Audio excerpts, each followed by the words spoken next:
This channel isn't just about stories. It's about the people who experience them together. If you're new here, welcome, hit subscribe and join us. And after the story, I'd love to hear your thoughts in the comments. The wedding cake was still untouched when Elena Carter's brand new husband walked out the door to meet his ex-girlfriend. 23 years old, dressed in white and publicly humiliated in front of 75 guests who watched her fairy tale collapse in real time. But that betrayal, it wasn't the worst part. The worst part came when she discovered the marriage was never about love. It was about using her as collateral for a debt to the Mafia. One door closed that night, another one opened. And the man standing in that doorway would change everything. If you're watching, hit that like button and drop your city in the comments so I can see how far this story travels. The champagne tower gleamed under the reception hall's crystal chandeliers, each glass carefully stacked in a perfect pyramid that had taken the venue coordinator 40 minutes to construct. Elena Carter stood at the edge of the dance floor in her ivory wedding dress, watching the golden liquid catch the light, and felt absolutely nothing. She should have felt joy. She should have felt relief. After 3 years of double shifts at Romano's diner, after living in a studio apartment where the heating barely worked and the neighbors fought loud enough to shake the walls, after eating ramen 4 nights a week and wearing the same 3 outfits in rotation, after all of that, she'd married a man who promised her stability. Daniel Brooks, with his steady job in finance, his calm demeanor, his reassuring smile that said everything will be okay now. The dress she wore had cost $800. She'd saved for 9 months to afford it. Her mother had cried during the ceremony. Her best friend Madison had squeezed her hand so tight during the vows that Elena's fingers went numb. The elderly couple from the apartment next door had thrown rice on the church steps with such enthusiasm that Elena was still finding grains in her hair. It should have been perfect. Elena lifted her champagne glass, the one the maid of honor had pressed into her hand 20 minutes ago, and took a sip that tasted like expensive bubbles and broken promises. Mrs. Brooks. Madison appeared at her elbow, radiant in her lavender bridesmaid dress, her dark curls pinned up with small white flowers. "You're supposed to be glowing. This is your wedding day." "I'm glowing," Elena said automatically. Madison's smile faltered. "You're terrified." "I'm not, Elena." Madison turned to face her fully, blocking the view of the reception hall where guests mingled and laughed and helped themselves to the appetizers that had cost $60 per person. "Talk to me. What's wrong?" Everything, Elena wanted to say. The wedding had been beautiful, exactly what she'd imagined since she was a little girl playing dress-up in her mother's closet. The flowers were perfect. The music was perfect. The venue was perfect. And yet something sat heavy in her chest. A weight she couldn't name, a feeling that had nothing to do with pre-wedding jitters or the normal anxiety of starting a new life. Daniel had seemed distant during the ceremony, distracted. When the officiant asked him to repeat his vows, there'd been a half-second pause, a flicker of something in his eyes that looked almost like regret. Elena had told herself she was imagining it. "I'm fine," she said, forcing brightness into her voice. "Just overwhelmed. It's a big day." Madison studied her face for a long moment, clearly unconvinced, but before she could press further, Elena's mother swept over in a cloud of rose-scented perfume and tearful joy.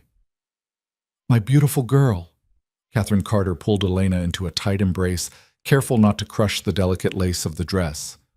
"I can't believe you're married. I can't believe my baby is all grown up and starting her own family."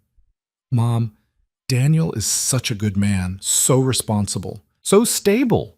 Catherine pulled back, gripping Elena's shoulders. "You did well, sweetheart. You chose someone who will take care of you." The words should have been comforting.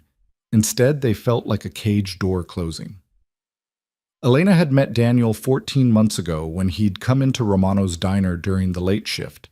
He'd ordered coffee and apple pie, tipped 30%, and asked for her number before he left. Their first date had been dinner at a restaurant where the napkins were cloth instead of paper. Their second date had been a movie. By the third date, Daniel was talking about the future, marriage, stability, building a life together. It had felt like rescue. Elena had said yes to his proposal after 6 months, crying happy tears in the middle of a park where he'd arranged for a string quartet to play her favorite song. Everyone said she was lucky. Everyone said Daniel was a catch. Everyone said she'd finally gotten her happy ending, so why did her hand shake when she held her champagne glass? Where is Daniel? Catherine looked around the reception hall, frowning slightly. He should be with you. Where's the groom? I don't know. Elena scanned the crowd, searching for her husband's familiar profile. He was here a minute ago. Probably talking to his college friends, Madison suggested, nodding toward a group of men in expensive suits clustered near the bar. You know how guys get at weddings. But Daniel wasn't with his college friends. He wasn't at the bar. He wasn't on the dance floor or near the appetizer table or talking to the elderly relatives who'd traveled from out of state to attend. Elena's pulse quickened. I'll find him, she said, handing her champagne glass to Madison. I just need to... Her phone buzzed in the small clutch purse she'd left on the head table. Elena almost ignored it. Who sent texts during wedding receptions? But something made her check. The message was from an unknown number. Your husband is in the north corridor, second door on the left. You might want to see this. Elena's blood went cold. What is it? Madison leaned closer, trying to read the screen. Nothing. Elena deleted the message with shaking fingers. I need to use the restroom. I'll be right back. She walked away before Madison could respond, her heels clicking against the polished marble floor, her heart hammering so hard she could feel it in her throat. The reception hall's north corridor was quieter, away from the music and laughter, lined with paintings of landscapes that probably cost more than Elena made in a year. Second door on the left. Elena's hand trembled as she reached for the handle. Inside, she found her husband pressed against the wall, his phone to his ear, his face tight with an emotion she'd never seen before. Desperate, raw, completely unlike the calm, steady Daniel she'd married 3 hours ago. I know, he was saying into the phone, his voice low and urgent. I know I promised, but this is... Sarah, please. You have to understand. Sarah. Elena's breath stopped. Sarah Martin, Daniel's ex-girlfriend. The woman he'd dated for 4 years before they broke up. The woman whose name he'd let slip once during an argument. The woman he'd sworn meant nothing to him anymore. I can't do this right now, Daniel continued, running his free hand through his hair, completely unaware that his bride stood frozen in the doorway. The wedding yes, the wedding. I got married today.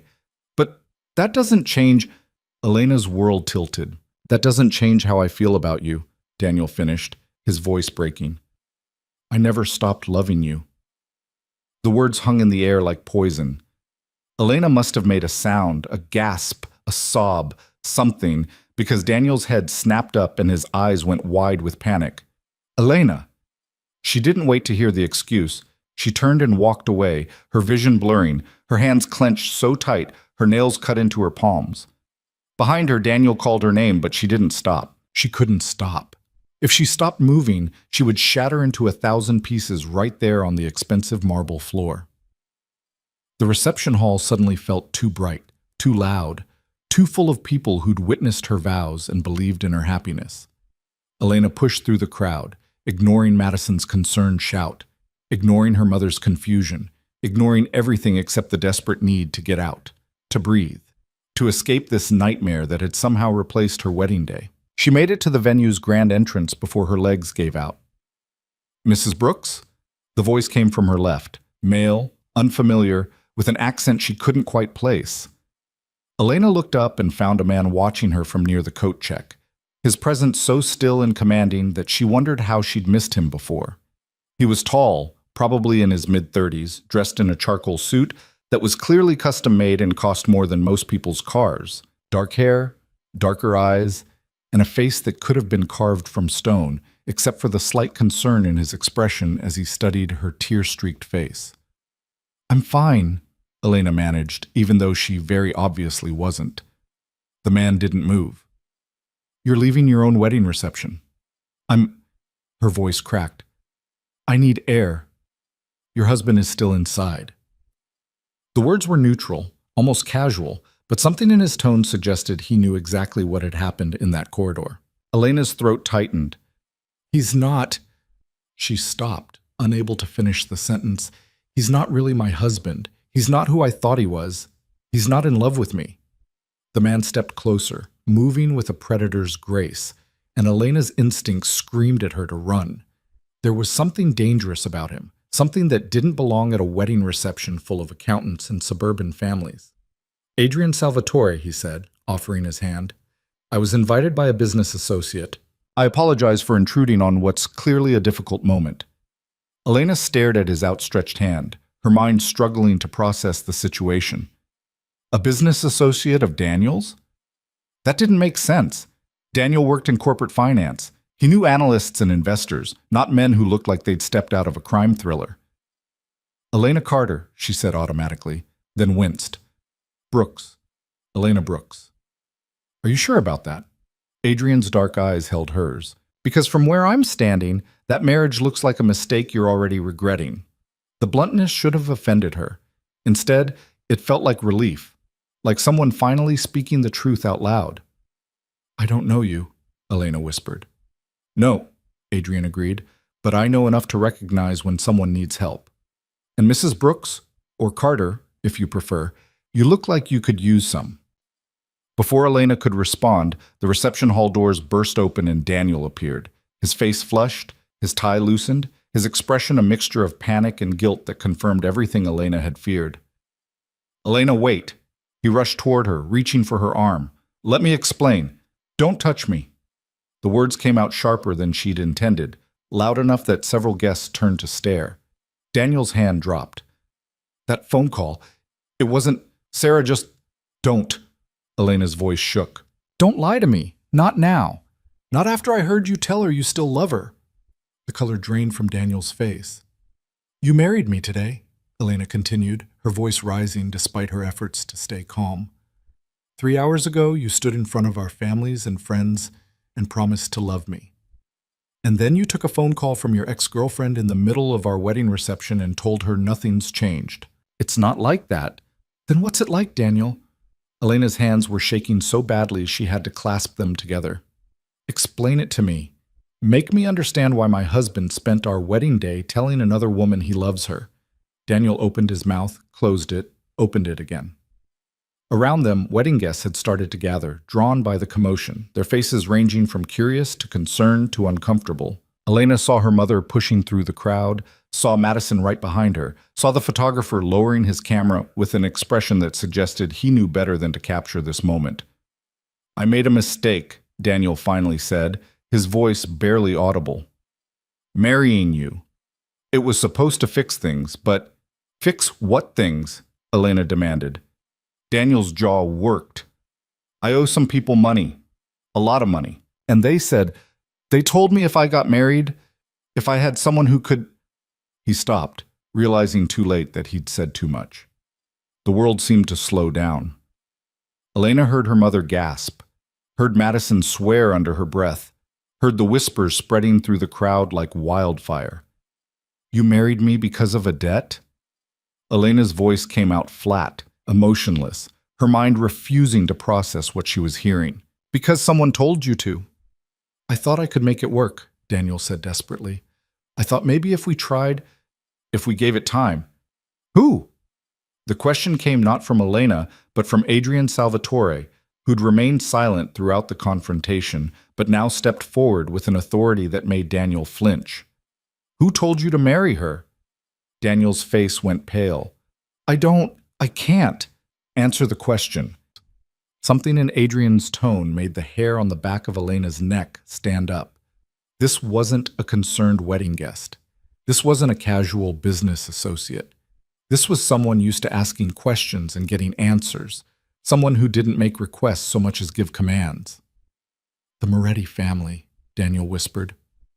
I borrowed money from Marco Moretti's loan operation, and when I couldn't pay it back, Adrian's expression darkened. So you offered them collateral in the form of a wife. The reception hall had gone completely silent.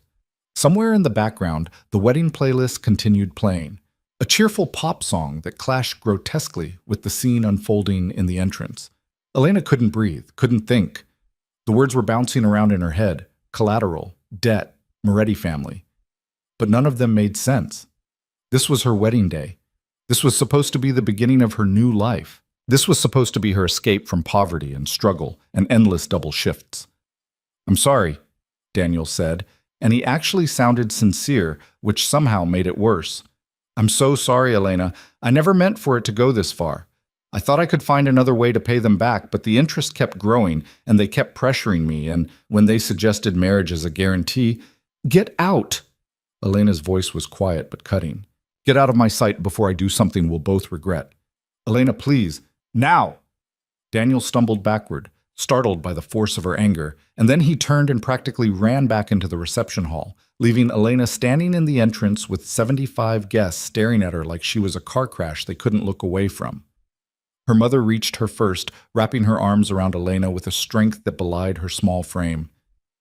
"Oh, sweetheart. Oh, my God. I had no idea. We had no idea." Elena stood rigid in her mother's embrace, her eyes dry, her mind strangely blank. She should be crying. She should be screaming. She should be collapsing under the weight of this humiliation. Instead, she felt nothing at all. "I need to leave," she heard herself say. "I need to get out of here." "I'll drive you home," Madison said immediately. "We'll get your things and—" "No." Elena pulled away from her mother, straightening her spine, lifting her chin. "I'm not going home. I'm not going anywhere near anything that belongs to Daniel Brooks." "Then where will you go?" her mother asked, tears streaming down her face. Elena opened her mouth to answer and realized she had no idea. Her apartment was Daniel's apartment.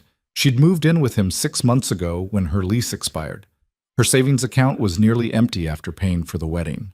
Her job at Romano's diner would take her back, but the paycheck wouldn't cover rent anywhere in the city. She had nothing. She was nothing, just a waitress who'd been stupid enough to believe in fairy tales. "I'll figure it out," she said, forcing conviction into her voice. "Actually," Adrian Salvatore said, stepping forward again, "I may have a solution." Every eye turned to him. Elena's mother looked suspicious. Madison looked concerned. The wedding guests looked fascinated by this unexpected twist in the drama. Elena just looked tired. "I don't need your help," she said. "Perhaps not," Adrian agreed. "But you're about to need someone's help, and I'd rather it be mine than Marco Moretti's." The name sent a chill through the crowd. Even people who didn't know the details of organized crime in the city recognized that name. The Moretti family controlled half the underground operations, from gambling to loan sharking to legitimate businesses that served as fronts for less legal activities. "What does the Moretti family want with me?"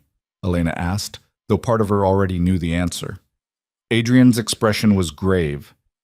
"Your husband, ex-husband, I assume, owes them approximately $200,000. When he proposed using you as collateral, they accepted because a married man is easier to control than a single one. A man with a wife has something to lose." "But we're getting divorced," Elena said. "The marriage is over. I'll file papers tomorrow." "It won't matter." Adrian's voice was gentle but firm. "In Marco Moretti's world, the agreement was made the moment you said I do. Divorced or not, you're still connected to Daniel's debt. And if he can't pay, they'll come after me," Elena finished, her voice hollow. Adrian nodded. The reception hall's cheerful music had finally stopped. In the silence that followed, Elena became aware of her own heartbeat, her own breathing, the rustle of her wedding dress as she shifted her weight. "What do you want?" she asked Adrian directly. "Why are you helping me?" It was a fair question. Men like Adrian Salvatore didn't offer assistance out of the goodness of their hearts. There was always an angle, always a price. Adrian studied her for a long moment, his dark eyes unreadable. "Let's just say I don't like the way Marco Moretti does business, and I especially don't like seeing innocent people used as pawns in his games. That's not an answer. It's the only answer I'm offering right now." Adrian reached into his jacket and produced a business card, heavy stock, embossed lettering, a phone number, and nothing else. "I have a suite at the Belmont Hotel. Stay there tonight. Tomorrow we'll discuss your options." Elena took the card with numb fingers.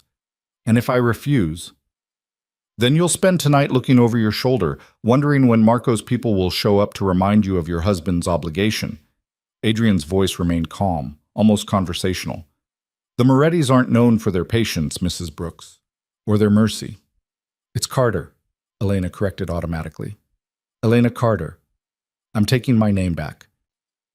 Something that might have been approval flickered across Adrian's face. "Elena Carter, then. The offer stands. 1 night of safety while you figure out your next move. No strings attached." Madison grabbed Elena's arm. You can't seriously be considering this. You don't know this man. He could be dangerous, Adrian supplied. I am, but not to her. The certainty in his voice should have been alarming. Instead, Elena found it oddly reassuring. At least Adrian Salvatore was honest about who he was.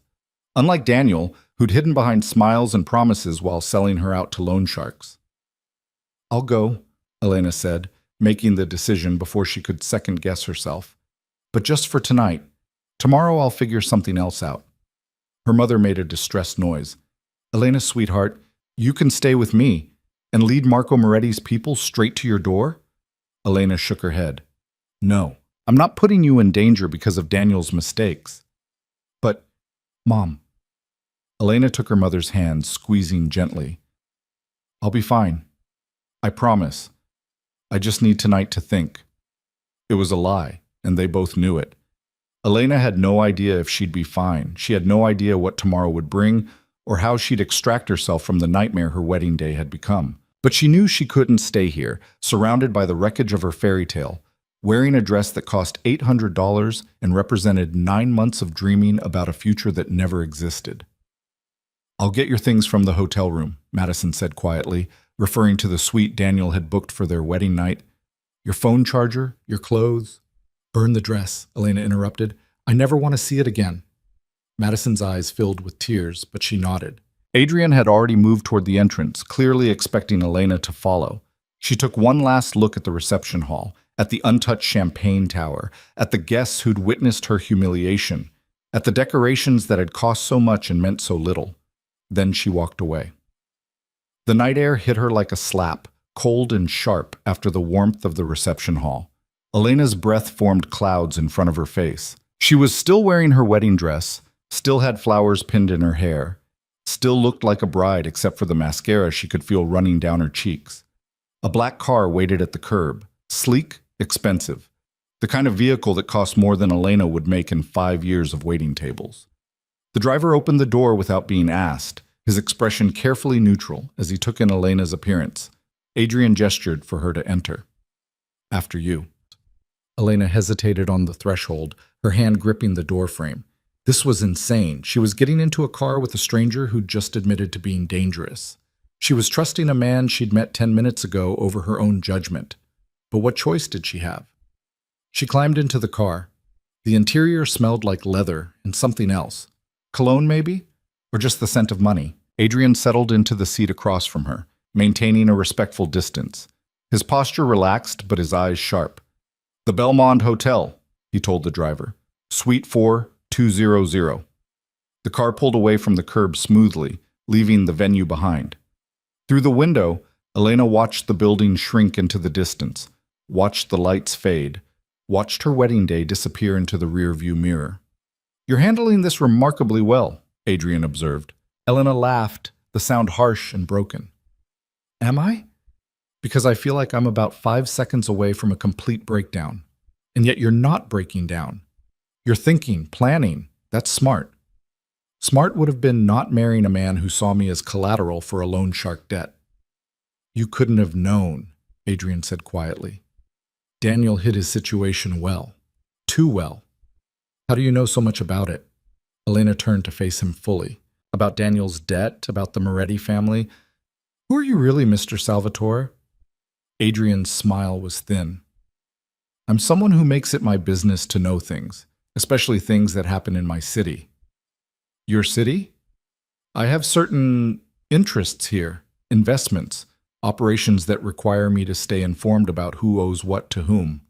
He paused. And when I heard that Marco Moretti had arranged a marriage as collateral, I became curious. So I attended the wedding. You came to watch me get humiliated. I came to see if you were worth saving, Adrian corrected. Marco has arranged marriages before. Usually the women are complicit. They know the situation and play along because they're promised money or protection. But you, he studied her face. You had no idea. That makes you either very naive or very unfortunate. Both, apparently. Elena's voice was bitter. The car glided through the city streets. passing restaurants and bars where people laughed and drank and enjoyed their Friday night without any idea that someone's entire life was falling apart blocks away. Elena watched them through the tinted windows and felt like she was looking at a different world, one where marriage meant love instead of collateral, where promises actually mattered. "What will happen to Daniel?" she heard herself ask. Adrian's expression hardened. "That depends on whether he pays his debt. If he does, Marco will leave him alone. If he doesn't," he let the sentence trail off meaningfully. "And me? You're in a more complicated position. As I said, Marco views you as part of the collateral. Even if you divorce Daniel tomorrow, you'll still be connected to the debt in his mind. He may try to pressure you into ensuring Daniel pays, or he may try to use you as leverage to make Daniel comply. So I'm trapped." Elena's hands clenched in her lap, crushing the delicate fabric of her dress. "No matter what I do, I'm caught in this." "Not necessarily." Adrian leaned forward slightly. "There are ways to extract yourself from Marco's reach, but they'll require trust, patience, and a willingness to let me help you." "Why?" The question burst out of Elena with more force than she'd intended. "Why do you care what happens to me? You don't know me. We're complete strangers." Adrian was quiet for a long moment, his gaze never leaving her face. When he finally spoke, his voice was softer than before. "Because I've seen what Marco Moretti does to people he views as assets, and because no one should have their wedding day weaponized against them." He paused. "And because when you walked out of that reception hall, you could have fallen apart. You could have screamed or cried or begged Daniel to explain. But instead you stood up, looked your husband in the eye, and took your life back. That kind of strength is rare." Elena didn't know what to say to that. Part of her wanted to argue that she wasn't strong, that she was terrified and lost and had no idea what she was doing. But another part of her, a part she hadn't known existed until tonight, recognized the truth in Adrian's words. She had walked away. She had chosen herself over a comfortable lie. That had to count for something. The Belmont Hotel rose before them like a glass and steel monument to wealth, its entrance lit by soft golden lights that made the building glow against the night sky.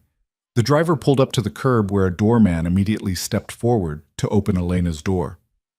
"Miss," he said politely, offering his hand. Elena took it, stepping out of the car in her ruined wedding dress, her makeup streaked, her flowers wilted. The doorman's expression didn't change. Clearly, he'd seen stranger things working at a luxury hotel. Adrian appeared at her side, placing a hand lightly on her lower back to guide her through the entrance. The lobby was all marble and mirrors, every surface polished to a shine that reflected the chandeliers hanging overhead. A few guests turned to stare at Elena's appearance, but Adrian's presence seemed to deter any questions. The elevator ride to the 42nd floor was silent. Elena caught her reflection in the mirrored walls and almost didn't recognize herself. Pale face, dark eyes, a stranger wearing a wedding dress like a costume. Suite 4200 was more like an apartment than a hotel room. Floor-to-ceiling windows overlooked the city, offering a view that probably cost thousands of dollars per night. The furniture was modern and elegant, the kind Elena had only seen in magazines. Fresh flowers sat on the coffee table, filling the air with the scent of lilies and roses. "The bedroom is through there," Adrian said, nodding toward a door on the left. "There's a bathroom attached. I'll have some clothes sent up." "I don't need clothes. I'm not staying long enough to change." Adrian's expression suggested he disagreed, but he didn't argue. "There's food in the kitchen if you're hungry. The minibar is fully stocked. If you need anything, dial 0 and ask for Robert. He's the concierge and very discreet." "You seem to have thought of everything." "I try to be prepared." Adrian moved toward the door, then paused. "I'll be next door in suite 4202 if you need me. Otherwise, I'll leave you alone tonight and we can talk tomorrow about your options." "Wait." Elena's voice stopped him. "You're just leaving me here? Alone? Would you prefer I stay?" Adrian's tone was carefully neutral. "No, I just—" Elena struggled to articulate the confusion swirling in her head. "I don't understand what you want from me. People don't just offer help like this without expecting something in return. Perhaps I'm not most people. Or perhaps you're just better at hiding your agenda." Adrian smiled, the expression transforming his face from stern to almost warm. "You're right to be suspicious. It's smart. But I promise you, Elena Carter, I have no agenda beyond keeping you safe tonight. Tomorrow we can discuss the rest." He left before she could respond, the door closing behind him with a soft click that seemed to echo in the massive suite. Elena stood alone in the center of the room, still wearing her wedding dress, still processing everything that had happened in the last 2 hours. Her legs suddenly felt weak. She made it to the couch before they gave out completely, sinking into cushions that probably cost more than her old apartment's rent. The city sprawled before her through the windows, a million lights twinkling in the darkness like fallen stars. People down there were living their normal lives, eating dinner, watching TV, getting ready for bed. They had no idea that Elena Carter's entire world had just imploded. She should call her mother, should call Madison, should start making plans for tomorrow, where to stay, how to file for divorce, what to tell her boss at Romano's about why she wouldn't be back to work as a married woman. Instead, she sat on the couch and finally let herself cry. The tears came in waves, harsh and choking, the kind of crying that hurt. She cried for the dream she'd lost, for the future she'd imagined with Daniel, for the $800 dress and the 9 months of saving, and the belief that she'd finally escaped the poverty that had defined her whole life. She cried until her throat was raw and her eyes were swollen and there were no tears left. And then, in the silence that followed, Elena Carter made herself a promise. She would survive this. She would figure out how to untangle herself from Marco Moretti's web and Daniel's debt and the mess her wedding day had become. She would take back control of her life, and she would never, ever let anyone use her as collateral again. Elena woke to sunlight streaming through floor-to-ceiling windows and the disorienting realization that she had no idea where she was. For 3 blissful seconds, her mind was blank, just warmth and light and the soft embrace of expensive sheets. Then memory crashed over her like a wave, and she remembered everything. The wedding, Daniel's phone call, the debt, Adrian Salvatore. She sat up quickly, her heart racing, and took in her surroundings. She was in the bedroom of Suite 4200, still wearing her wedding dress, though she'd managed to kick off her shoes sometime during the night. The dress was wrinkled beyond repair now, the delicate lace creased and crumpled from sleeping in it. Elena looked down at the ruined fabric and felt nothing, just a distant, detached observation that $800 had never seemed like such a waste. Her phone sat on the nightstand, the screen dark. She turned it off last night after the 50th call from her mother, unable to handle the concern in Catherine's voice or the questions she didn't have answers to. Now Elena powered it on and immediately regretted it as notifications flooded the screen. 43 missed calls, 67 text messages, 12 voicemails. Most were from her mother and Madison, variations on the same theme. "Are you okay? Where are you? Please call me back." A few were from numbers Elena didn't recognize, and 3 were from Daniel. She deleted those without reading them. A soft knock at the suite's main door made Elena freeze.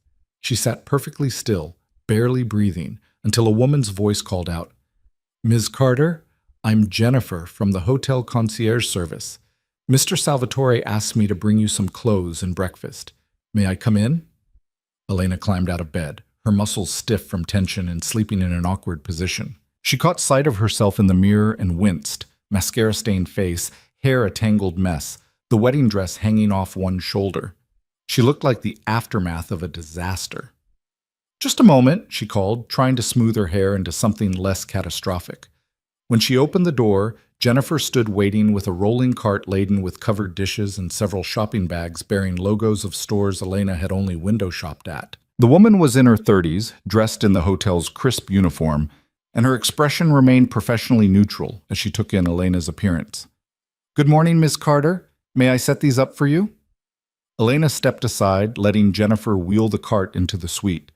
The smell of fresh coffee and warm pastries made her stomach growl. She hadn't eaten since lunch yesterday, too nervous about the wedding to manage more than a few bites. "Mr. Salvatore wasn't sure of your size or preferences, so he had several options sent up," Jennifer explained, gesturing to the shopping bags. "There's casual wear, business attire, and some evening pieces. All the tags are still attached, so you can return anything that doesn't fit or suit you." "How much did all this cost?" Elena heard herself ask. Jennifer's smile was kind. "Mr. Salvatore has instructed me to tell you not to worry about that." "That's not an answer." "No, ma'am, it's not. Jennifer began uncovering the dishes on the cart, revealing a spread that could have fed 4 people. Fresh fruit, scrambled eggs, bacon, pancakes, pastries, yogurt, parfait. Is there anything else you need? Toiletries, perhaps? Personal items? Elena's throat tightened. She owned exactly 3 things at this moment: her phone, her ruined wedding dress, and whatever scraps of dignity she'd managed to salvage last night. Everything else she'd accumulated over 23 years of life was either in Daniel's apartment or irrelevant to her current situation. Toiletries would be helpful, she managed. Thank you. I'll have them sent up immediately. Will you be staying with us for an extended period? I don't know. The honest answer felt strange on her tongue. I don't know anything right now. Jennifer's expression softened with something that looked like sympathy. For what it's worth, Ms. Carter, Mr. Salvatore has been a guest at the Belmont for years. He's never brought anyone to the suites before. Whatever's happening, you must be important. She left before Elena could process that statement, the door clicking shut with the same quiet finality as last night. Elena stood alone in the suite, surrounded by breakfast she hadn't ordered and clothes she couldn't afford, and tried to make sense of her situation. Adrian Salvatore was helping her. That much was clear. But why? What did he gain from protecting a broke waitress with nothing to offer except problems? The coffee was excellent, dark and rich and strong enough to cut through the fog in Elena's head. She poured herself a cup and carried it to the windows, looking out at the city stretched below. From 42 stories up, the streets looked like miniature models, the cars like toys, the people like ants scurrying through their Saturday morning routines. Somewhere down there was Romano's diner, where Elena had worked double shifts and dreamed of a better life. Somewhere down there was the apartment she'd shared with Daniel, full of furniture she'd helped choose and memories that were now poisoned. Somewhere down there was the wedding venue, probably being cleaned up by staff who'd witnessed her humiliation. And somewhere down there was Marco Moretti, the loan shark who thought he owned a piece of her life. Elena's grip tightened on her coffee cup. A sharp knock made her turn. This time the voice that followed was male, deep, and unmistakably Adrian's. Elena, are you awake? She set down her coffee and crossed to the door, suddenly aware that she was still wearing her wedding dress. She opened it anyway. Adrian stood in the hallway wearing dark jeans and a black sweater.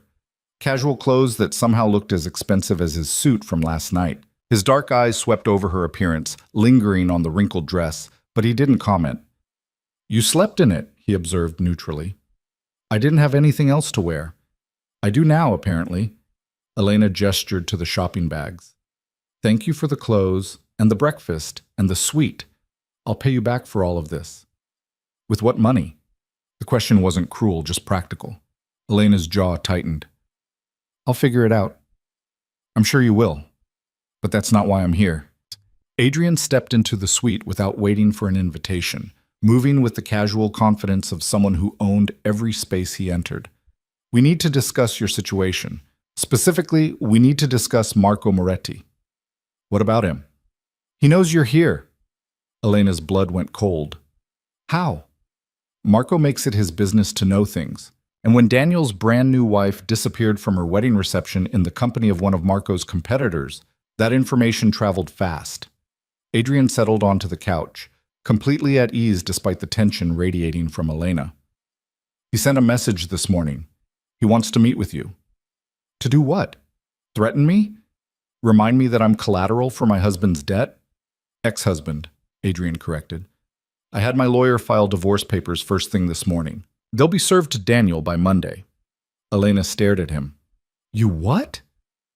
You said you wanted to take your name back. I assumed that meant you wanted to end the marriage as quickly as possible. The Belmont keeps an attorney on retainer for guest services. I asked him to prioritize your case. You can't just...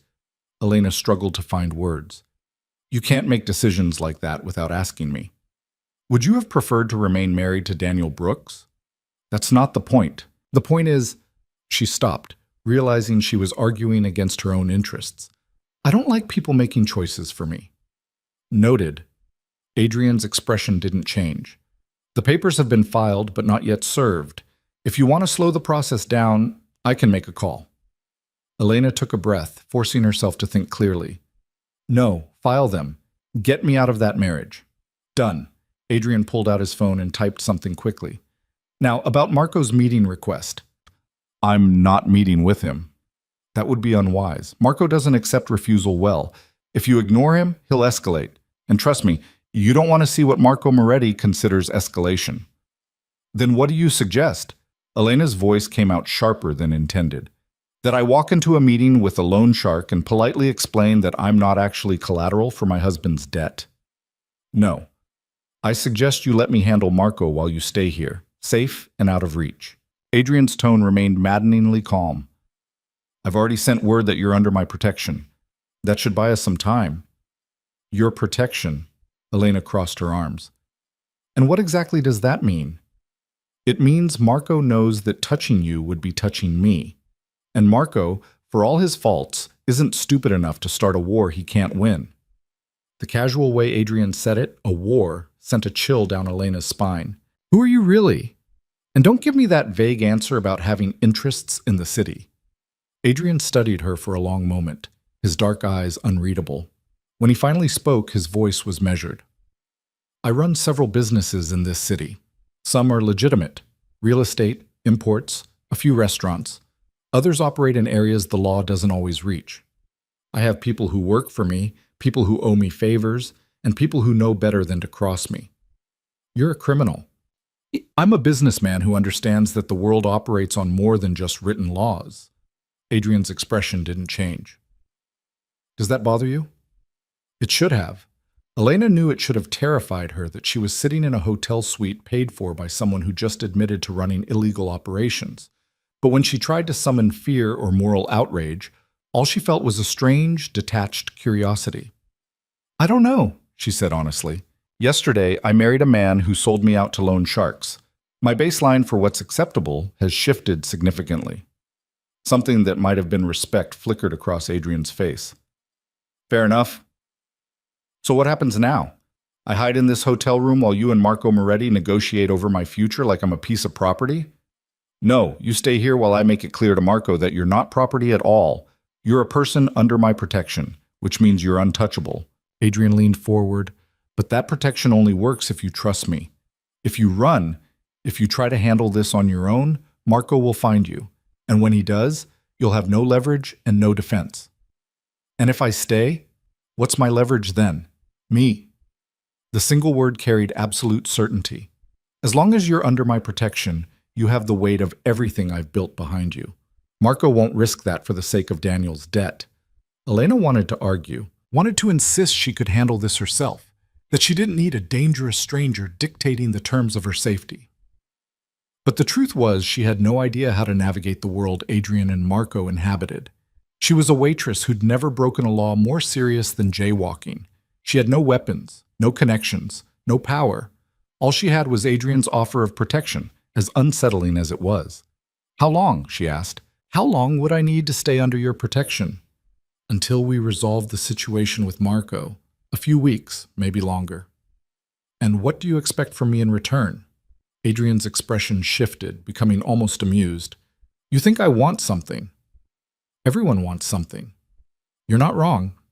He stood, moving to the windows, his silhouette dark against the bright morning light.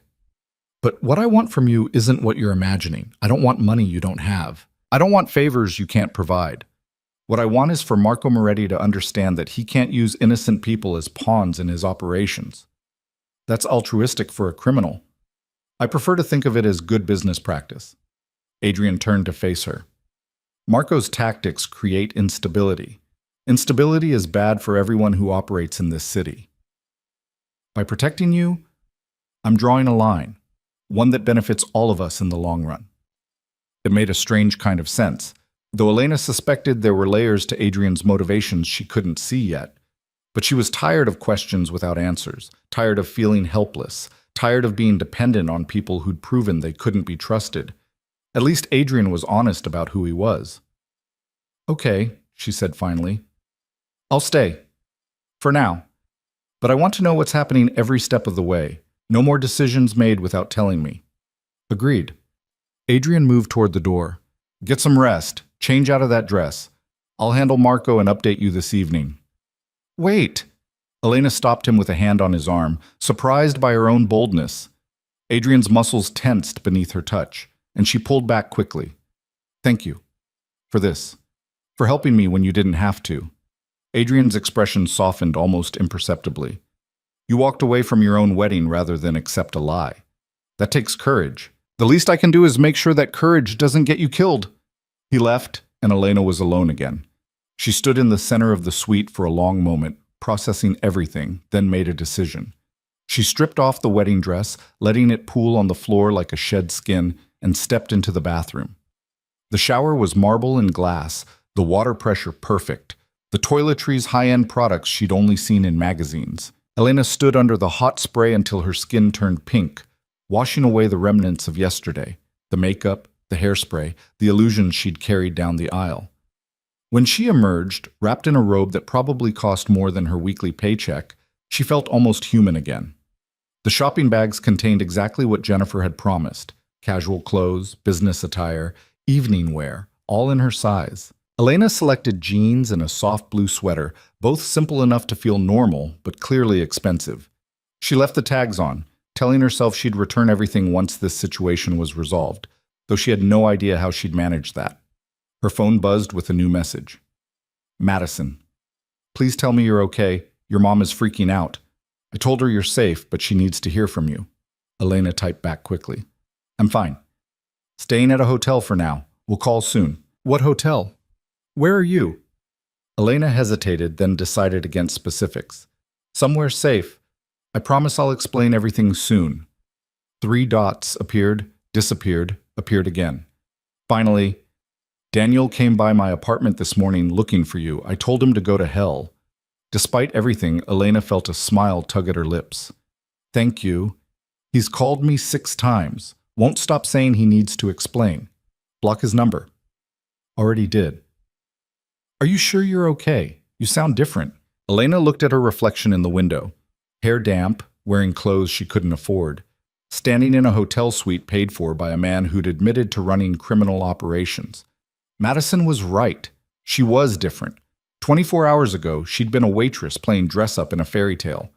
Now she was something else entirely. I'm figuring it out, she typed back. I'll call you later. She set the phone down before Madison could respond and forced herself to eat the breakfast Adrian had ordered.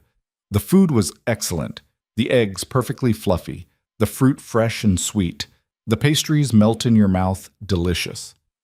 Elena ate mechanically, fueling her body while her mind raced through possibilities and problems.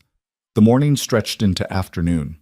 Elena tried to read a book she found on the suite's bookshelf, but couldn't focus on the words. She tried to watch TV, but every channel seemed to be playing romantic comedies or wedding shows, mocking reminders of yesterday's disaster.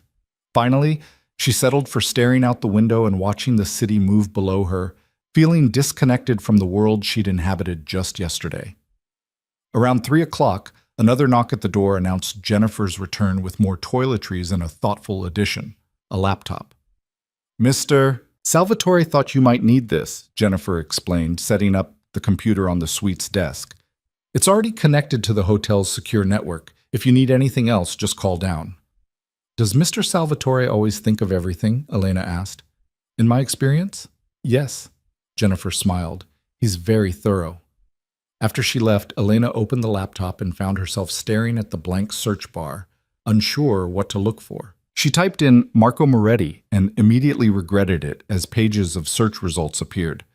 News articles about investigations, opinion pieces about organized crime in the city, speculation about his business operations. The photos showed a man in his 50s with silver hair and cold eyes, always surrounded by expensive suits and expensive cars. This was the man who thought he owned a piece of her life.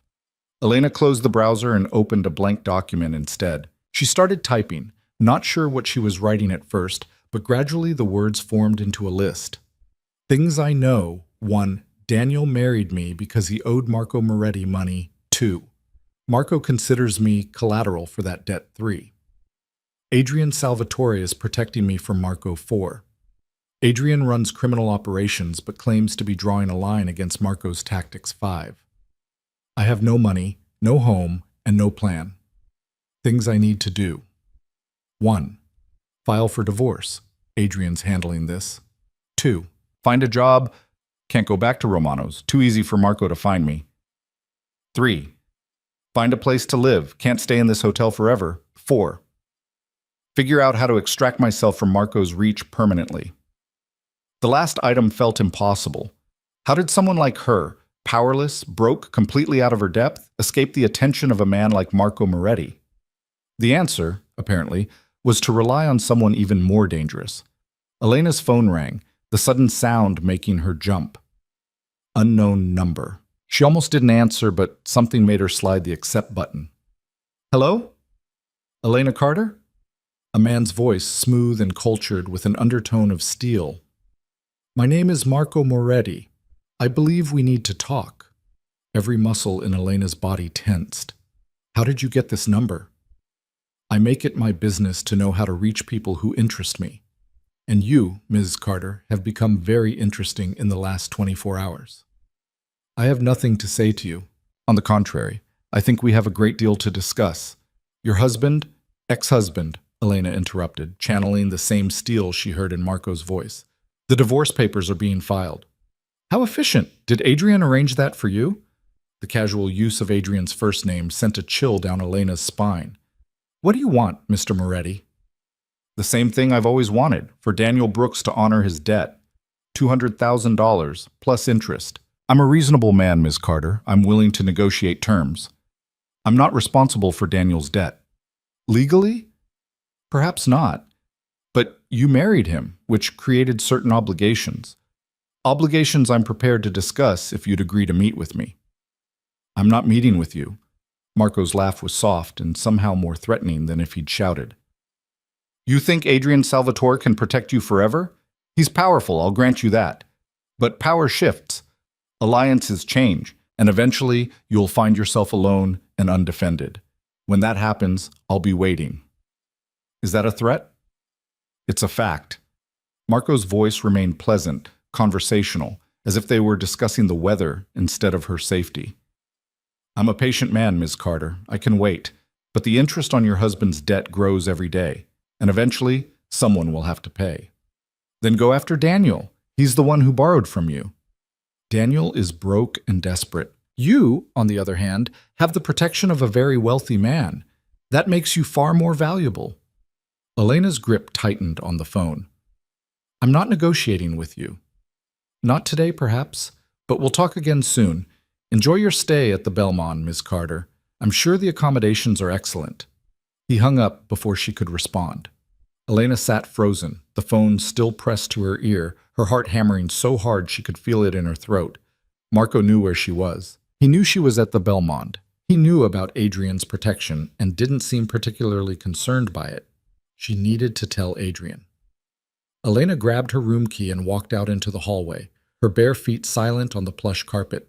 Suite 4202 was just next door. She knocked sharply. Adrian opened the door within seconds, and Elena realized he'd been nearby, probably working in his own suite. He took one look at her face and his expression hardened. What happened? Marco called me. The words tumbled out. He knows I'm here. He knows about the divorce papers. He wants to meet, and he says, you can't protect me forever, and slow down. Adrian's hand settled on her shoulder, warm and grounding. Come inside. Tell me exactly what he said. His suite was identical to hers in layout, but different in atmosphere.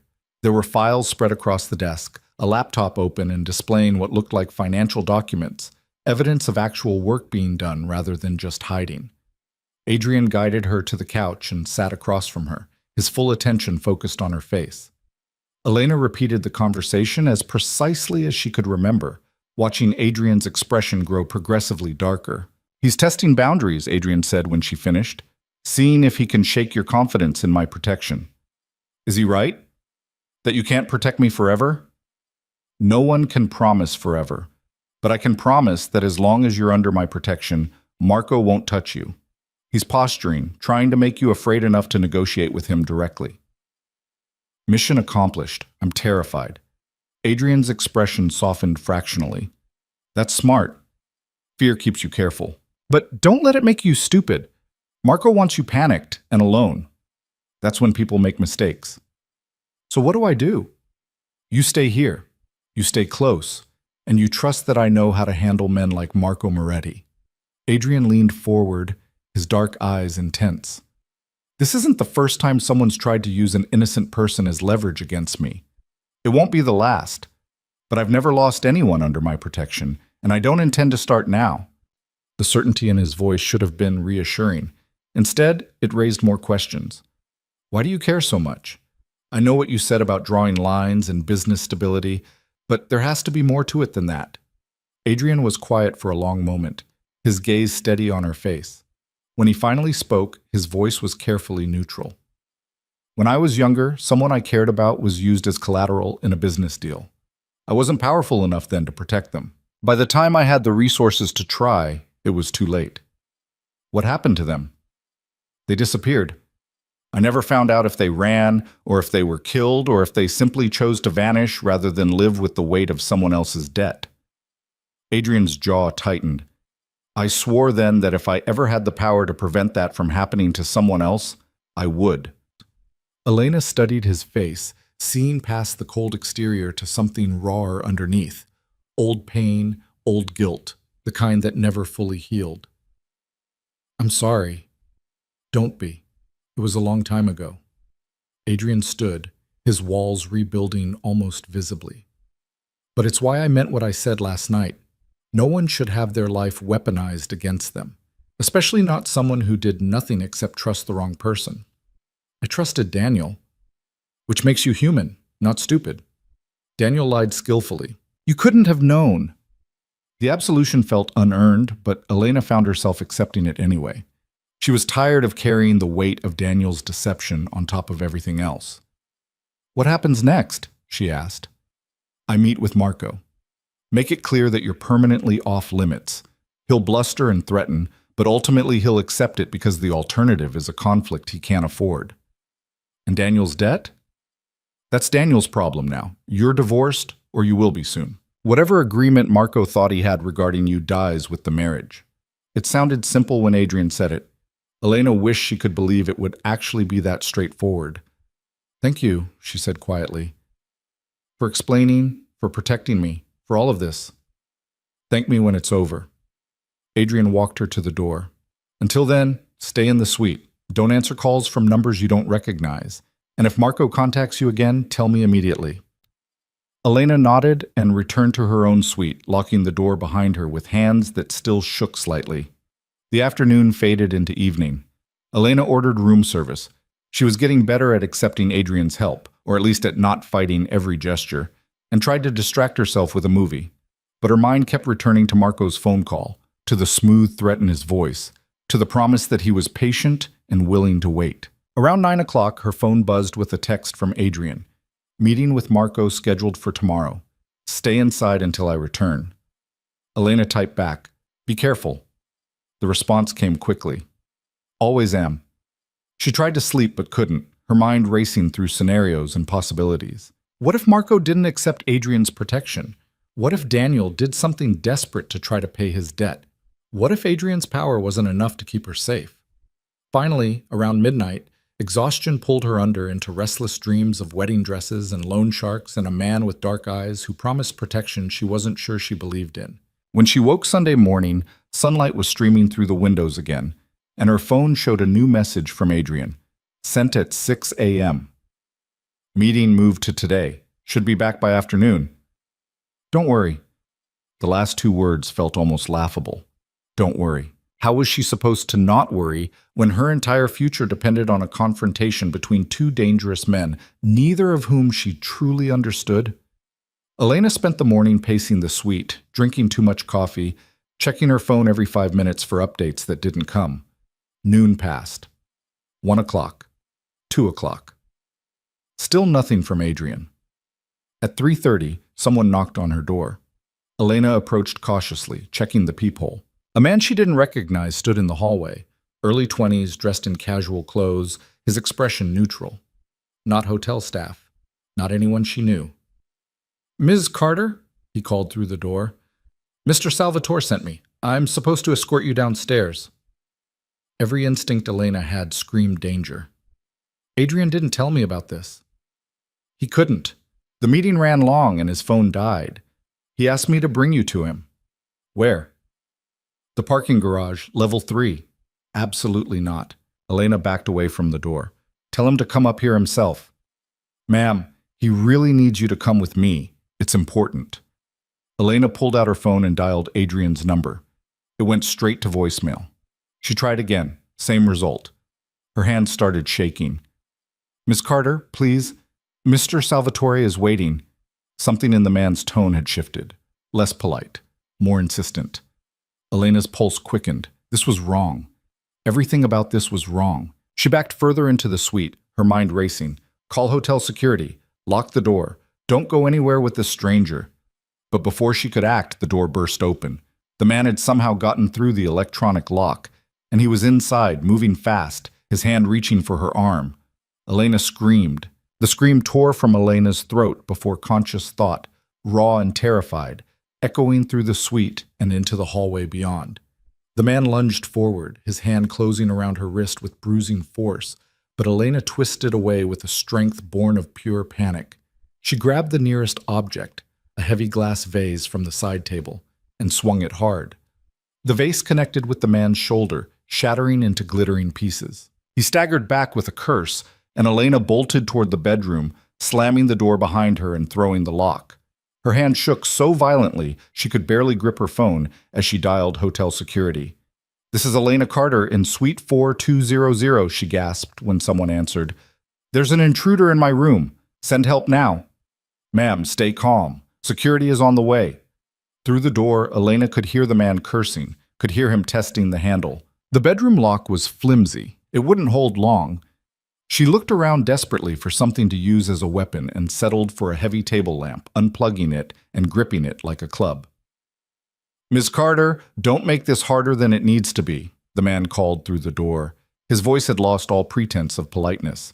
You're coming with me one way or another. Who sent you? Elena demanded, trying to keep her voice steady. Was it Marco? A pause. Then, does it matter? Yes, Elena thought frantically. It mattered because if Marco had sent someone to grab her despite Adrian's protection, then Adrian's promises meant nothing. It mattered because she needed to know who was hunting her and why. The door handle rattled violently. Elena backed toward the windows, the lamp raised, her heart hammering so hard she felt dizzy. In the distance, she could hear shouting, hotel security maybe, or other guests responding to her scream. The man must have heard it too, because the rattling stopped abruptly. This isn't over, he said through the door. Tell Salvatore that Marco Moretti doesn't accept his terms. Then footsteps, running, fading down the hallway. Elena stood frozen in the bedroom, the lamp still clutched in white-knuckled hands, unable to process that the danger had passed.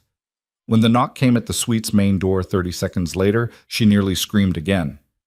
Hotel security, Ms. Carter. Are you safe? She made it to the door on trembling legs and opened it to find 3 security guards in crisp uniforms, their expressions professionally concerned. Behind them stood Jennifer from the concierge service, her face pale with worry. He's gone, Elena managed. He ran when he heard you coming. The head of security, a tall man with graying hair and the bearing of former military, stepped inside carefully.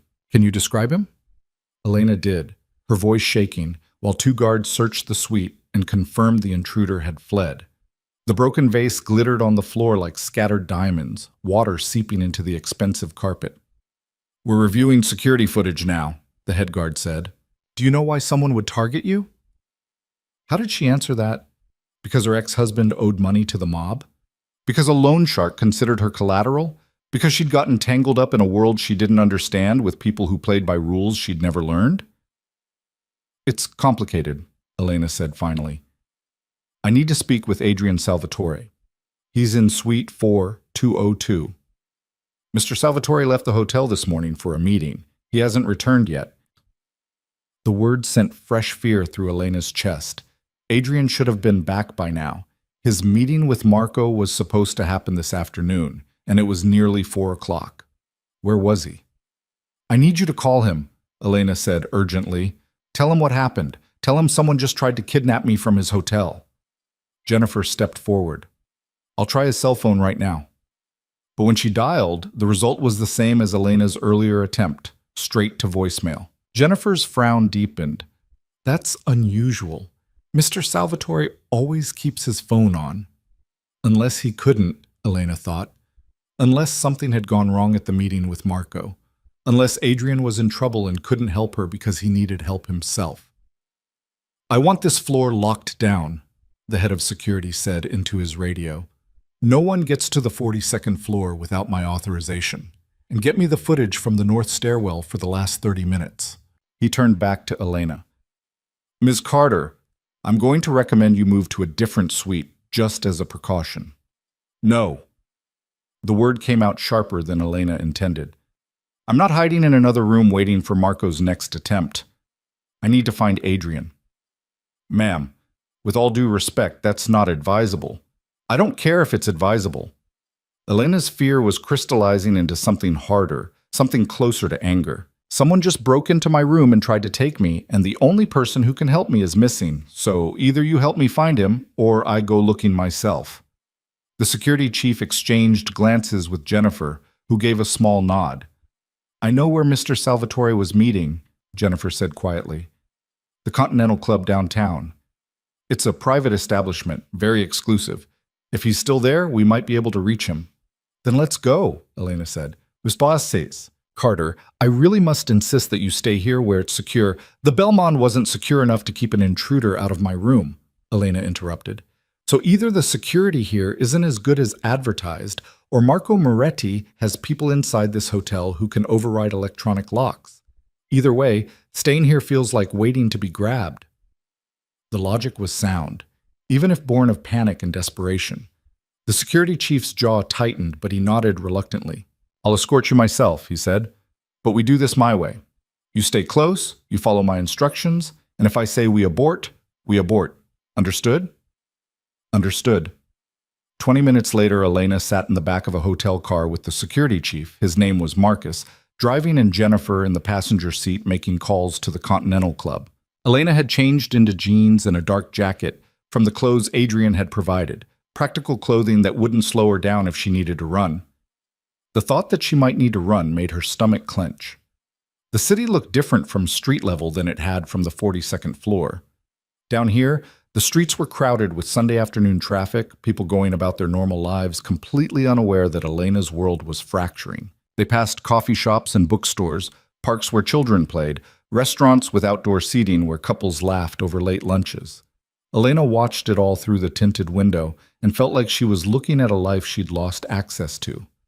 Normal, safe, boring, everything she'd taken for granted 48 hours ago. "The Continental Club isn't answering," Jennifer said, lowering her phone with a frown. "That's very unusual. They always have staff monitoring the lines." "Where exactly is this place?" Elena asked. "Downtown, in the financial district. It's members only, very private, very discreet, the kind of establishment where powerful people meet to discuss sensitive matters." "Criminal matters," Elena translated. Jennifer's expression was carefully neutral. "I wouldn't know about that." But she knew. Elena could see it in the way Jennifer avoided her eyes, in the careful phrasing of her response. The Continental Club was where people like Adrian and Marco conducted business away from law enforcement and public scrutiny. The drive took 30 minutes through weekend traffic. The financial district was quieter than the residential areas, most of the office buildings dark and empty. The Continental Club occupied the ground floor of a sleek high-rise, its entrance marked only by a small brass plaque and a doorman who looked more like a bouncer. Marcus parked in a loading zone, ignoring the no parking sign. "Stay in the car," he told Elena. "Let me check the situation first." "I'm coming with you." "Ms. Carter, he's protecting me because I remind him of someone he lost," Elena said quietly. "Someone who disappeared because he wasn't powerful enough to help them. If Adrian's in trouble in there, I'm not waiting in the car while you verify it." Marcus studied her face for a long moment, then sighed. "Stay behind me. Don't speak unless spoken to. And if things go sideways, you run back to this car and Jennifer drives you straight to the police station. Clear?" "Clear." They approached the entrance together, Marcus showing some kind of credentials to the doorman, who frowned but stepped aside. The Continental Club's interior was all dark wood and leather, dim lighting and expensive art on the walls. A woman in an elegant suit appeared from a side office, her expression professionally concerned.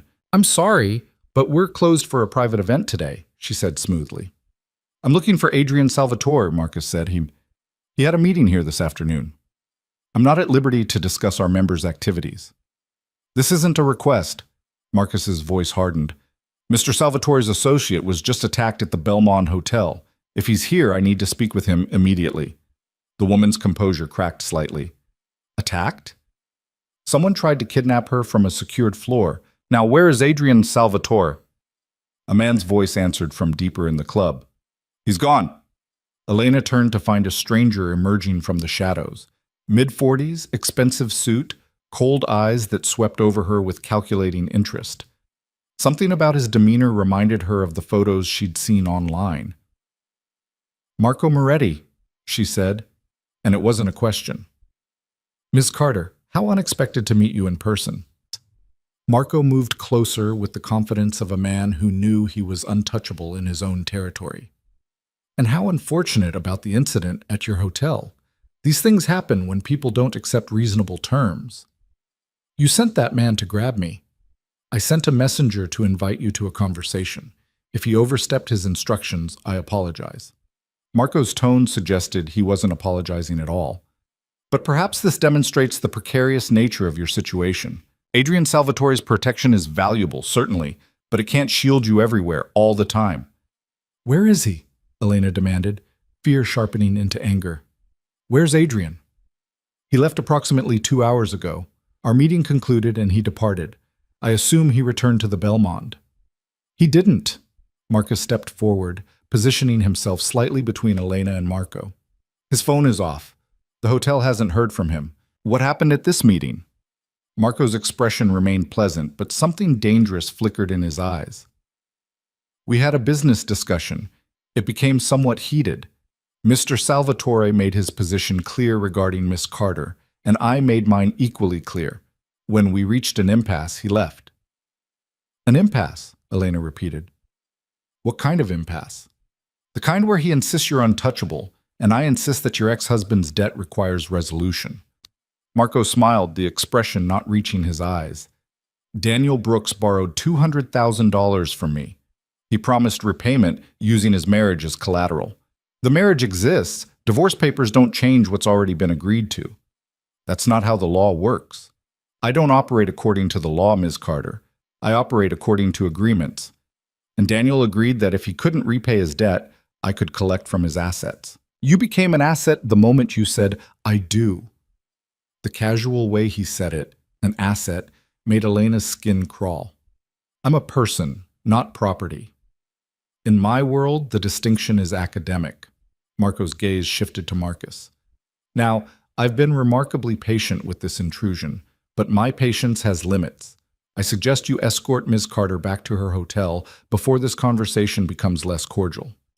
Not until you tell me what happened to Adrian Salvatore, Elena said, ignoring Marcus's warning hand on her arm. Marco's smile widened. Are you accusing me of something? I'm asking where he is. I told you, he left. What happened after that is not my concern. But something in Marco's tone suggested he knew exactly what had happened and that it pleased him. Elena felt cold dread settle in her stomach. If you've hurt him, careful, Ms. Carter. Marco's voice went soft and dangerous. You're in my establishment, surrounded by my associates, making accusations you can't prove. Adrian Salvatore is a powerful man with many enemies. If something unfortunate has befallen him, I'm sure the list of suspects is quite long. Marcus pulled harder on Elena's arm. We're leaving. Now. Elena allowed herself to be guided toward the exit, but she kept her eyes on Marco, memorizing his face, his posture, the smug satisfaction in his expression. This man had done something to Adrian. She knew it with absolute certainty, even if she couldn't prove it. They made it back to the car without incident. Jennifer started the engine immediately, her hands tight on the wheel. What do we do? She asked Marcus. We get Miss Carter somewhere safe while I make some calls. Marcus was already dialing on his phone. I have contacts in the police department who might know if something's been reported. The police won't help, Elena said quietly.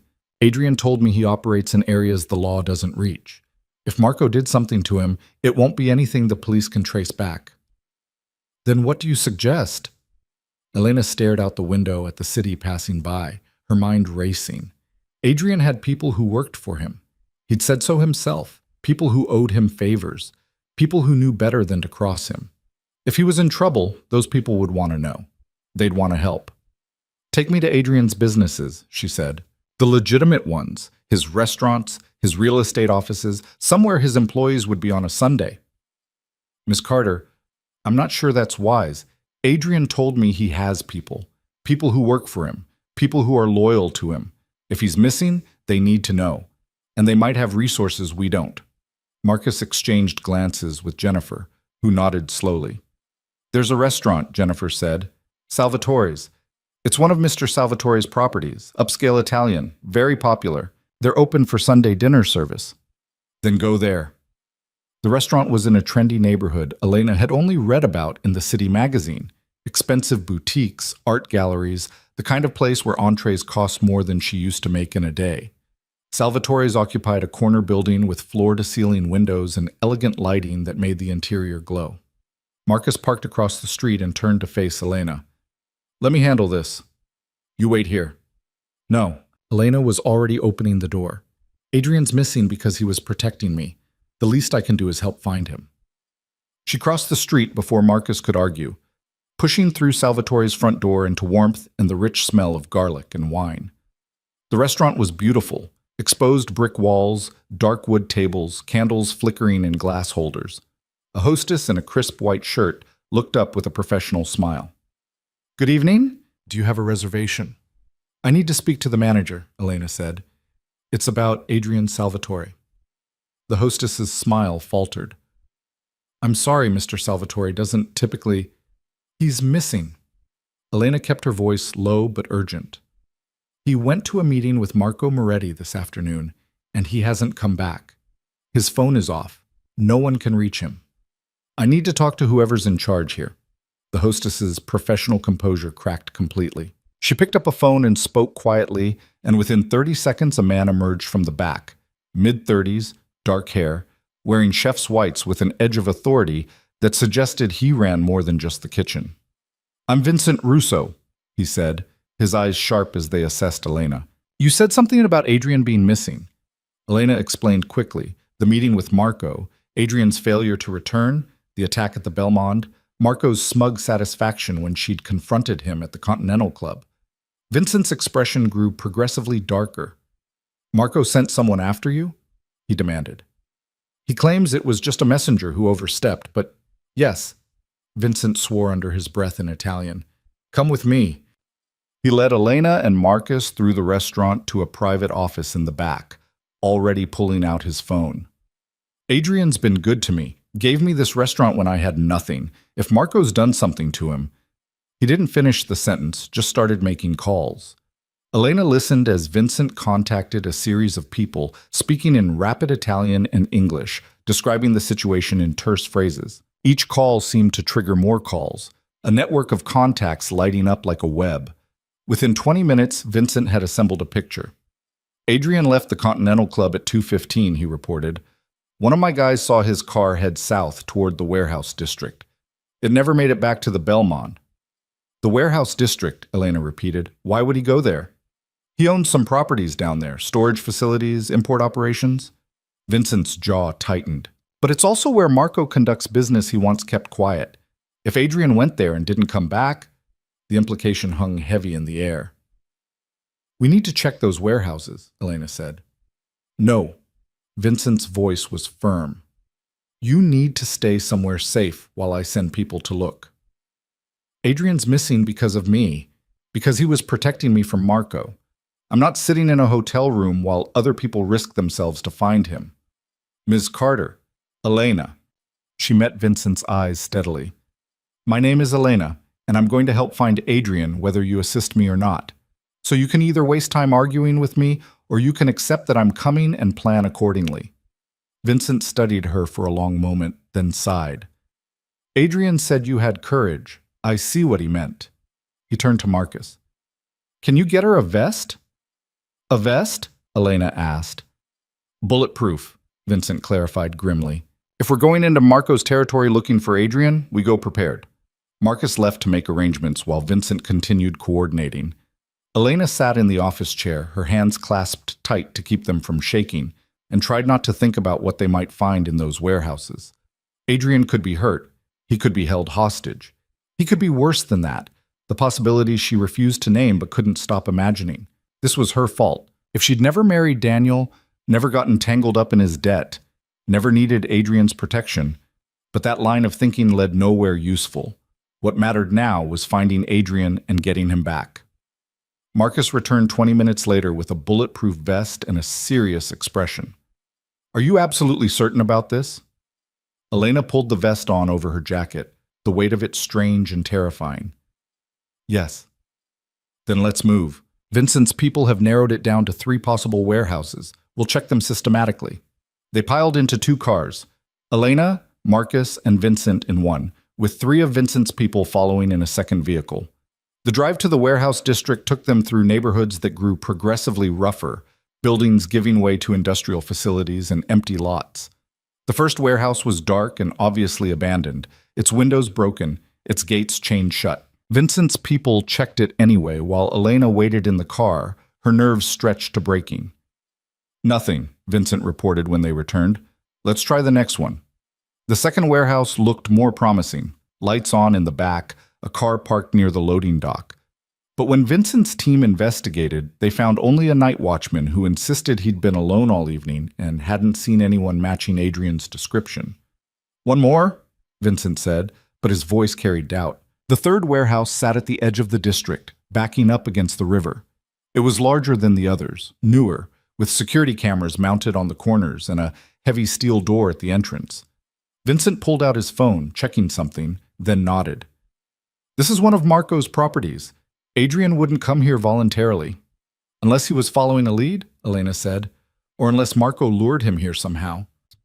They parked a block away and approached on foot, staying in the shadows.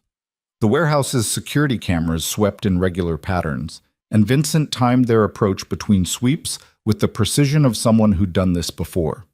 The steel door was locked, but one of Vincent's people produced tools and had it open within 2 minutes.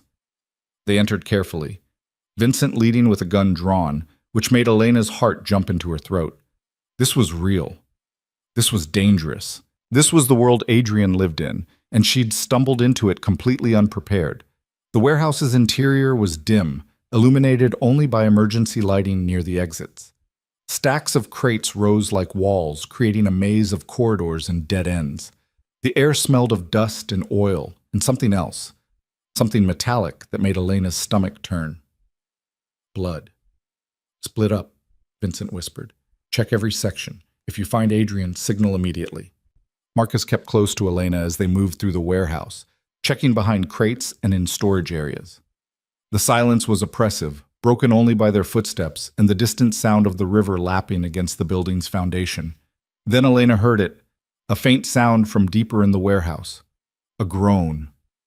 "Did you hear that?" she whispered to Marcus. He nodded, raising his flashlight and sweeping it toward the sound. The beam caught something dark on the floor, trailing between crates. Blood. Fresh blood. They followed the trail, Marcus radiating tension, until they found him. Adrian lay behind a stack of crates, his face bruised and bloodied, his suit torn, his breathing shallow. There was blood on his shirt, blood pooling on the concrete beneath him, and his eyes were closed. Elena's scream brought Vincent and the others running. "Call an ambulance," Vincent shouted, dropping to his knees beside Adrian. "Now!" Elena pushed forward, ignoring Marcus's attempt to hold her back, and took Adrian's hand. It was cold, too cold, and when she pressed her fingers to his wrist, his pulse was weak and thready. "Adrian," she said, her voice breaking. "Adrian, can you hear me?"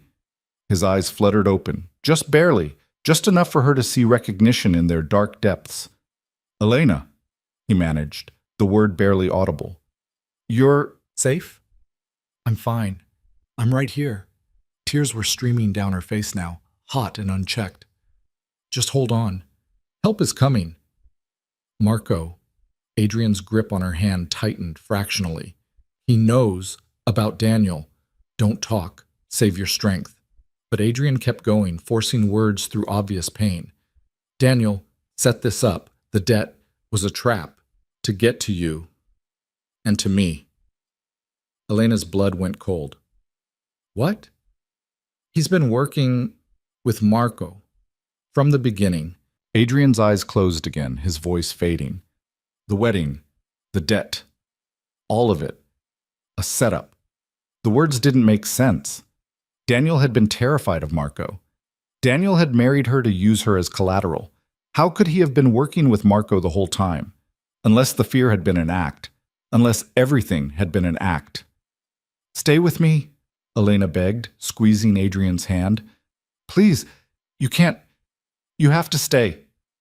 Sirens wailed in the distance, growing closer. Vincent was on the phone, giving terse directions, while Marcus tried to apply pressure to what looked like a stab wound in Adrian's side. He was trying to protect you, Vincent said quietly. Marco must have realized Adrian wouldn't back down, so he eliminated him as an obstacle. He's not eliminated, Elena said fiercely. He's right here, and he's going to be fine. But Adrian had lost consciousness again, his hand going limp in hers, and all Elena could do was hold on and pray she wasn't lying. The ambulance arrived in a blaze of lights and sirens that shattered the warehouse's oppressive silence.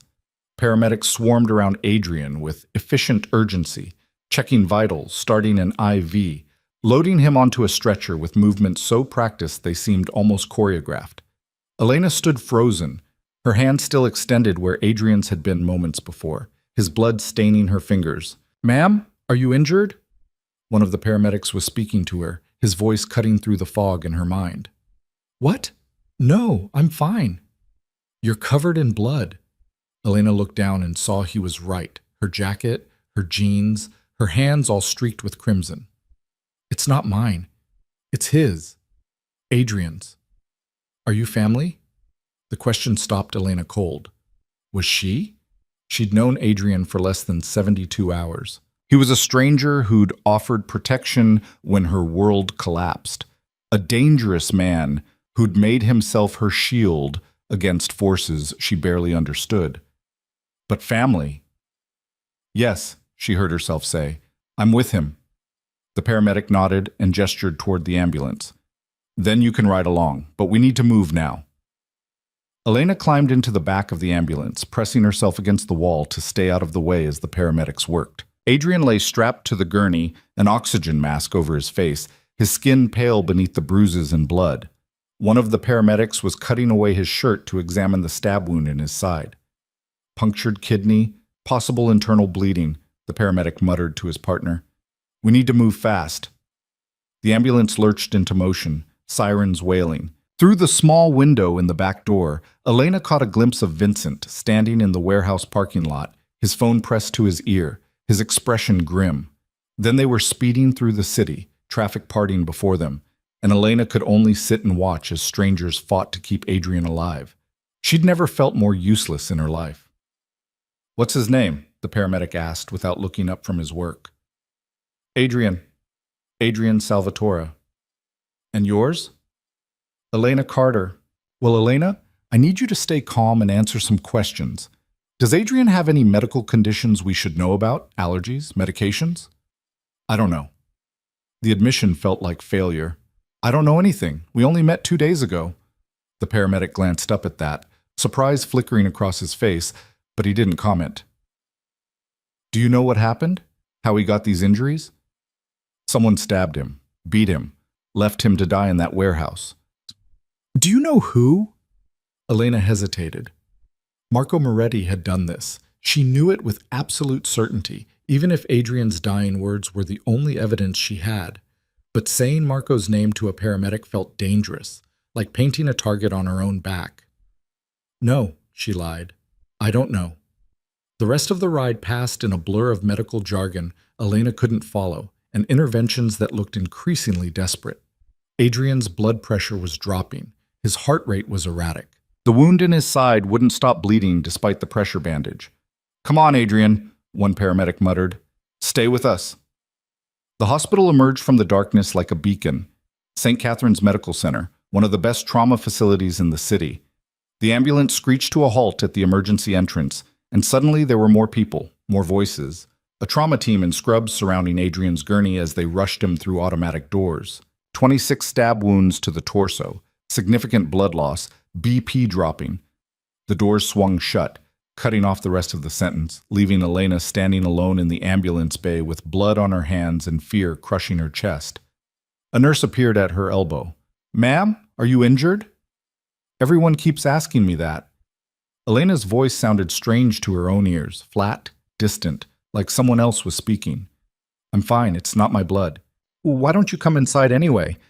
We can get you cleaned up, make sure you're not in shock." Elena let herself be led into the hospital, through fluorescent-lit hallways that smelled of antiseptic and fear, into a small waiting room with uncomfortable plastic chairs and outdated magazines. The nurse brought her to a restroom, provided soap and paper towels, then left her alone to wash Adrian's blood from her skin. Elena stood at the sink and watched the water run red, then pink, then clear. Her hands were shaking again. She gripped the edge of the sink and forced herself to breathe. In for 4 counts, hold for 4, out for 4. A technique she'd learned years ago to manage anxiety attacks during particularly brutal shifts at the diner. When she finally returned to the waiting room, she found Vincent already there, pacing like a caged animal. He stopped when he saw her. "Any news?" "They took him straight to surgery, that's all I know." Vincent swore quietly. "This is my fault. I should have had people watching the Continental Club. Should have known Marco would try something." "This isn't your fault." Elena sank into one of the plastic chairs, exhaustion crashing over her now that the adrenaline was fading. "It's mine. Adrian was protecting me. If I'd never gotten involved with Daniel, if I'd never needed help, if Marco and Daniel hadn't conspired to use you as bait, you mean?" Vincent sat down across from her. "Don't take responsibility for other people's evil, Elena. That's how they win." The words echoed something Adrian had said that first night at the Belmont. Daniel hid his situation well. You couldn't have known. But knowing something intellectually and believing it emotionally were two different things. "Adrian said Daniel was working with Marco from the beginning," Elena said quietly, "that the whole thing was a setup. What did he mean?" Vincent's expression darkened. "It means your ex-husband is even worse than we thought. Marco's been trying to get leverage over Adrian for months. They're competitors in several areas, and Marco doesn't like having competition. But Adrian's careful. He doesn't leave openings. So Marco needed a different approach." "Me." "You," Vincent confirmed. "Daniel was already one of Marco's debtors. Been in debt for over a year, actually, long before he met you. Marco probably approached him with a deal. Marry someone innocent, someone Adrian would feel compelled to protect. Create a situation where Adrian has to choose between his principles and his safety." The pieces clicked into place with sickening clarity. "Daniel targeted me specifically. The diner, the courtship, the proposal. It was all calculated." "Probably." "Marco's smart. He would have had Daniel look for someone vulnerable, someone kind, someone Adrian would see himself in, or see the person he failed to protect all those years ago." Elena felt sick. Every moment with Daniel replayed in her mind with this new context. The first meeting at the diner, the generous tips, the persistent courtship. She'd thought she was being rescued. She'd thought someone finally saw her worth, but she'd just been a pawn being maneuvered into position. "The phone call at the wedding," she said slowly, "with Sarah. Was that part of the plan too?" "Probably improvisation. Daniel's weak. He probably couldn't go through with the full deception without cracking. Or maybe Sarah was real and he genuinely couldn't let her go." Vincent shrugged. "Either way, it worked. You left the wedding humiliated and vulnerable exactly when Adrian was there to witness it." Adrian knew, Elena realized. That's why he was at the wedding. Not because he was invited by some business associate. He suspected something and went to check. Adrian survived this long by being suspicious of coincidences. When he heard about Marco arranging a marriage as debt collateral, he investigated. Found out about you, about Daniel's timeline, about how perfectly the situation was designed to provoke his intervention. Then why did he help me? If he knew it was a trap, because he's Adrian Salvatore. Vincent's voice carried a mixture of frustration and admiration. The man who draws lines he refuses to cross no matter the cost. Marco counted on that, counted on Adrian's inability to walk away from someone being used as a pawn, and he was right. Elena's throat tightened. So Adrian knew protecting me would put him in danger, and he did it anyway. He's done it before. He'll do it again if he survives this. Vincent's phone buzzed, and he checked it with a frown. My people are looking for Daniel and Marco. Both have disappeared. Daniel's apartment is empty. Marco's usual haunts are all claiming they haven't seen him. They're hiding because they know what they did. Or they're planning their next move. Vincent met her eyes. Elena, you need to understand something. Even if Adrian survives, this isn't over. Marco tried to kill him. That's a declaration of war. Things are going to get very dangerous very quickly. What do you expect me to do? Run away? Hide while Adrian fights my battles? I expect you to stay alive, which means staying somewhere safe while we handle this. No. Elena's voice came out harder than she intended. I'm not hiding anymore. I'm not sitting in hotel rooms waiting for other people to control my fate. If this is a war, then I'm part of it, whether I want to be or not. You're a civilian. I stopped being a civilian the moment Daniel used me as collateral. The moment Marco sent someone to kidnap me from my hotel room. The moment Adrian nearly died protecting me. Elena stood, her hands clenched at her sides. I don't know how to fight the way you do, and I don't have resources or power or connections, but I know Daniel better than anyone. I know his patterns, his weaknesses, his tells. If you want to find him, I can help. Vincent studied her for a long moment. Adrian's going to kill me for this. Adrian's in surgery. He doesn't get a vote. A ghost of a smile crossed Vincent's face. You're tougher than you look, Elena Carter. I'm tougher than I thought I was. Before Vincent could respond, a doctor in surgical scrubs emerged from the hallway, his expression professionally neutral in that way medical professionals had, that revealed nothing while somehow suggesting everything. Elena's heart seized. Family of Adrian Salvatore? Vincent and Elena both stood. How is he? Elena asked, her voice barely above a whisper. He's out of surgery and stable for now. The stab wound did significant damage, punctured kidney, lacerated liver, substantial internal bleeding. We've repaired what we could, but the next 48 hours are critical. If he develops infection or complications, the doctor paused diplomatically. We'll be monitoring him very closely. Can we see him? He's in recovery now, still unconscious from anesthesia. Once he's moved to ICU, you can visit briefly. But I should warn you, he looks rough. The injuries were extensive, and between the surgery and the trauma, he's going to need significant time to heal. But he'll heal, Elena pressed. He's going to survive. If he makes it through the next 2 days without complications, his prognosis is good. Adrian Salvatore is strong, and he's a fighter. Those qualities matter. The doctor's expression softened slightly. You should go home, get some rest. We'll call if anything changes.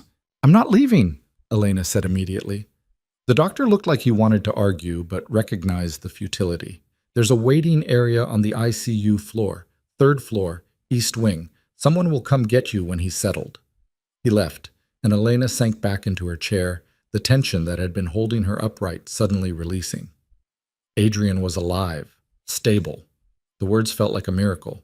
Vincent was already on his phone, updating his network, coordinating next steps. Elena heard fragments of conversation. In surgery, stable for now. Yes, keep looking.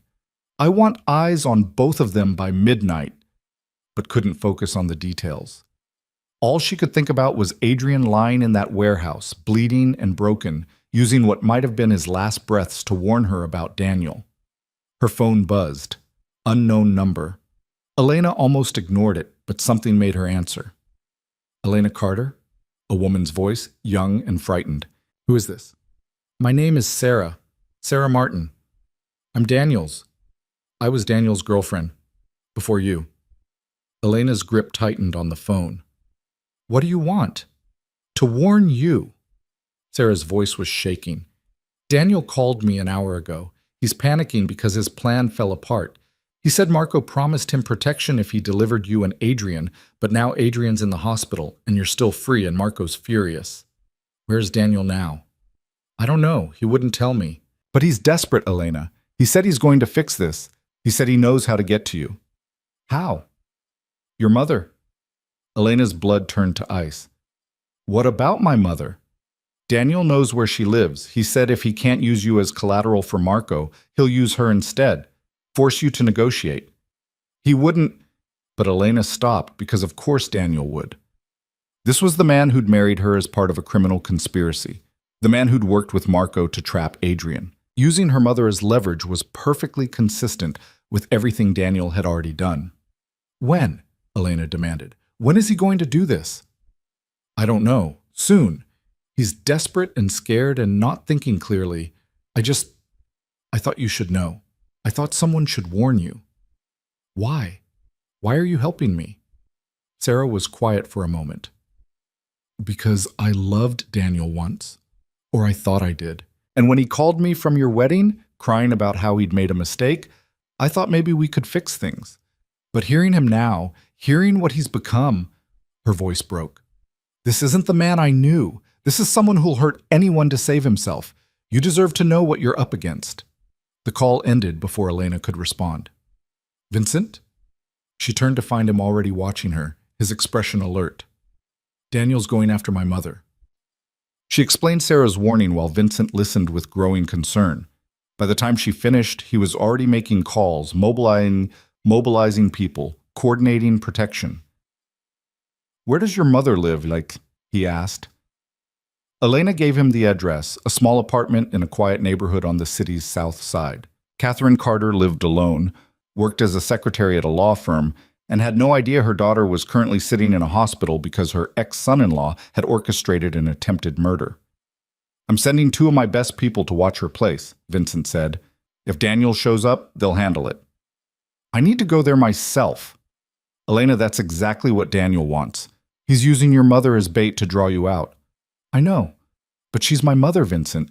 I can't sit here while she's in danger because of me. Vincent's jaw worked as he considered options. Finally, he nodded. Fine, but we do this smart. You don't go alone, you don't take unnecessary risks, and you follow my lead. Agreed? Agreed.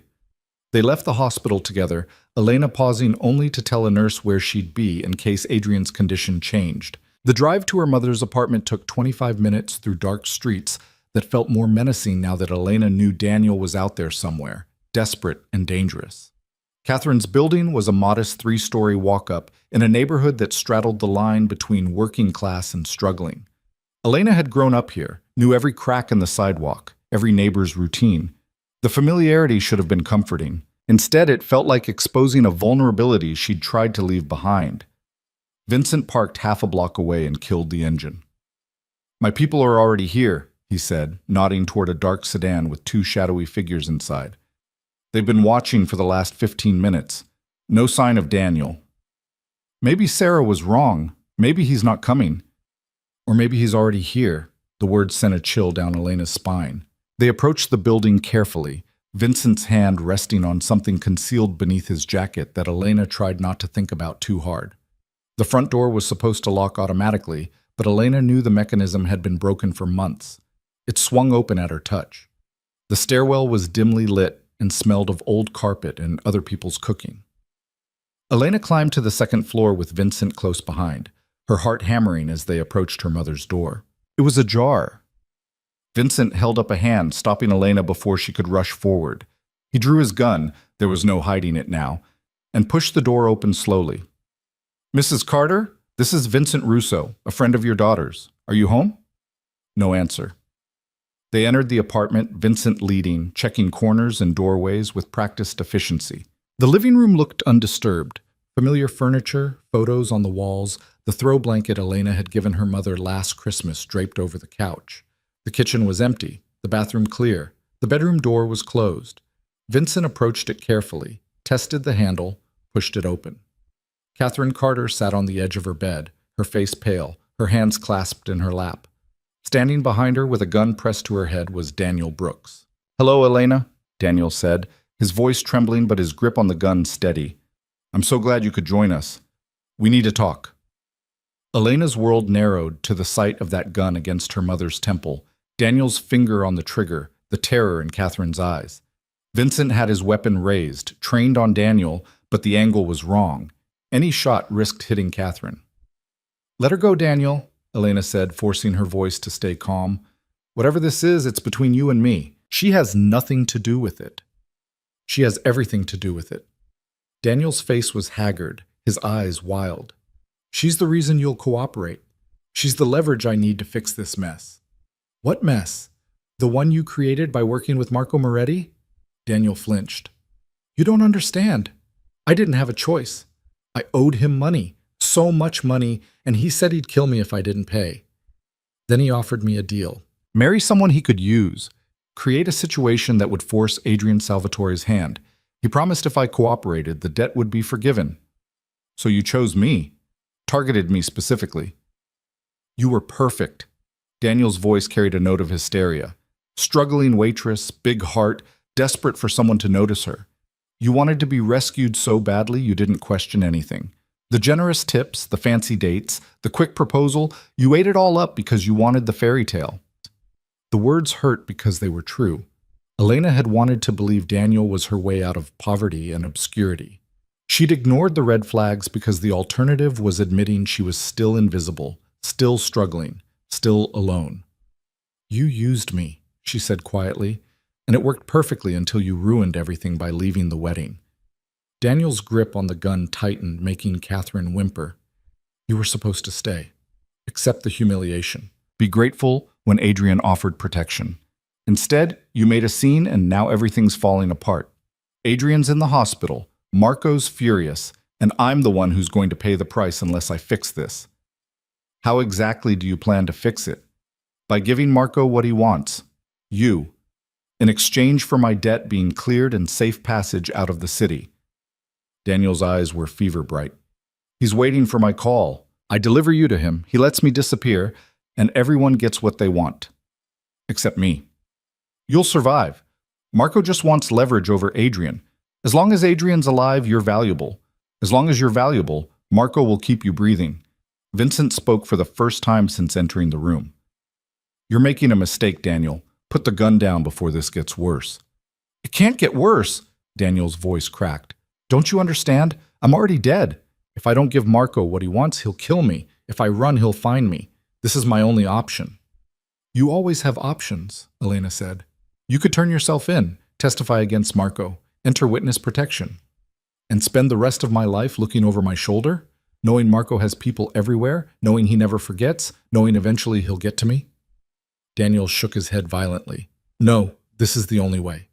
Catherine finally spoke, her voice barely above a whisper. Daniel, please. Whatever's happened, this isn't you. You're not a violent person. You don't want to hurt anyone. You don't know what I am. Daniel's laugh was bitter. Elena married a fiction. Sarah loved a lie. Even I don't know who I really am anymore. Just someone trying to survive. We're all trying to survive, Elena said. But hurting my mother won't save you. It'll just add another crime to the list Marco can use against you. Marco doesn't care about crimes. He cares about results. Elena took a careful step forward. Then let me give you better results. Let my mother go, and I'll come with you willingly. No fight, no resistance. You can deliver me to Marco exactly like he wants. Elena, no. Catherine tried to stand, but Daniel pushed her back down. Stay still, Catherine. Your daughter's trying to be heroic. Daniel's eyes narrowed on Elena. Why would you cooperate? Because Adrian nearly died protecting me. Because I'm tired of other people suffering for my sake. Because this ends one way or another, and I'd rather it end with my mother safe. Elena met Daniel's gaze steadily. Let her go. Take me instead. Isn't that what you wanted all along?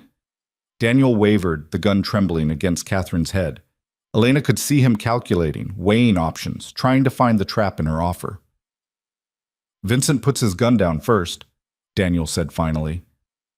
Not happening, Vincent replied immediately. Then we're at an impasse. No, Elena turned to Vincent. Put it down, please. Elena, I know what I'm doing. Trust me. Vincent's jaw tightened, but after a long moment he lowered his weapon, setting it carefully on the dresser. Daniel visibly relaxed, pulling the gun away from Catherine's head. Smart choice. Now, Catherine, you're going to walk slowly to the door. Elena moved. She'd been a waitress for 5 years, which meant she knew how to move fast in tight spaces, how to pivot and dodge and carry heavy trays without spilling. She used those skills now, lunging forward and shoving Daniel hard just as he was distracted by Catherine standing up. The gun discharged with a deafening crack. Elena felt the bullet pass so close to her head that her hair moved. Then she was grappling with Daniel, fighting for the weapon with a strength born of pure desperation. They crashed into the nightstand, sending a lamp shattering to the floor. "Vincent!" Elena screamed. Vincent was already moving, crossing the room in 2 strides and wrenching the gun from Daniel's grip. He yanked Daniel away from Elena and slammed him face first into the wall with enough force to crack the plaster. "Don't! Move!" Vincent's voice was cold fury. Catherine was crying, her hands over her mouth, her whole body shaking. Elena went to her immediately, wrapping her arms around her mother and holding tight. "I'm okay, Mom. I'm okay. You're safe." "Elena, what's happening? I don't understand. I'll explain everything. I promise. But right now we need to get you somewhere safe." Vincent had Daniel on the floor, zip-tied with restraints he'd produced from somewhere, the gun secured. He pulled out his phone and made a call. "It's done. I have Daniel Brooks in custody. Send the cleanup crew to—" He rattled off the address. "And get word to the hospital. Elena's safe, Daniel's contained, and we're ready for the next phase." "The next phase?" Elena asked. Vincent's expression was grim. "Now we deal with Marco Moretti. Permanently." Daniel was still cursing and struggling against the zip ties when Vincent's cleanup crew arrived.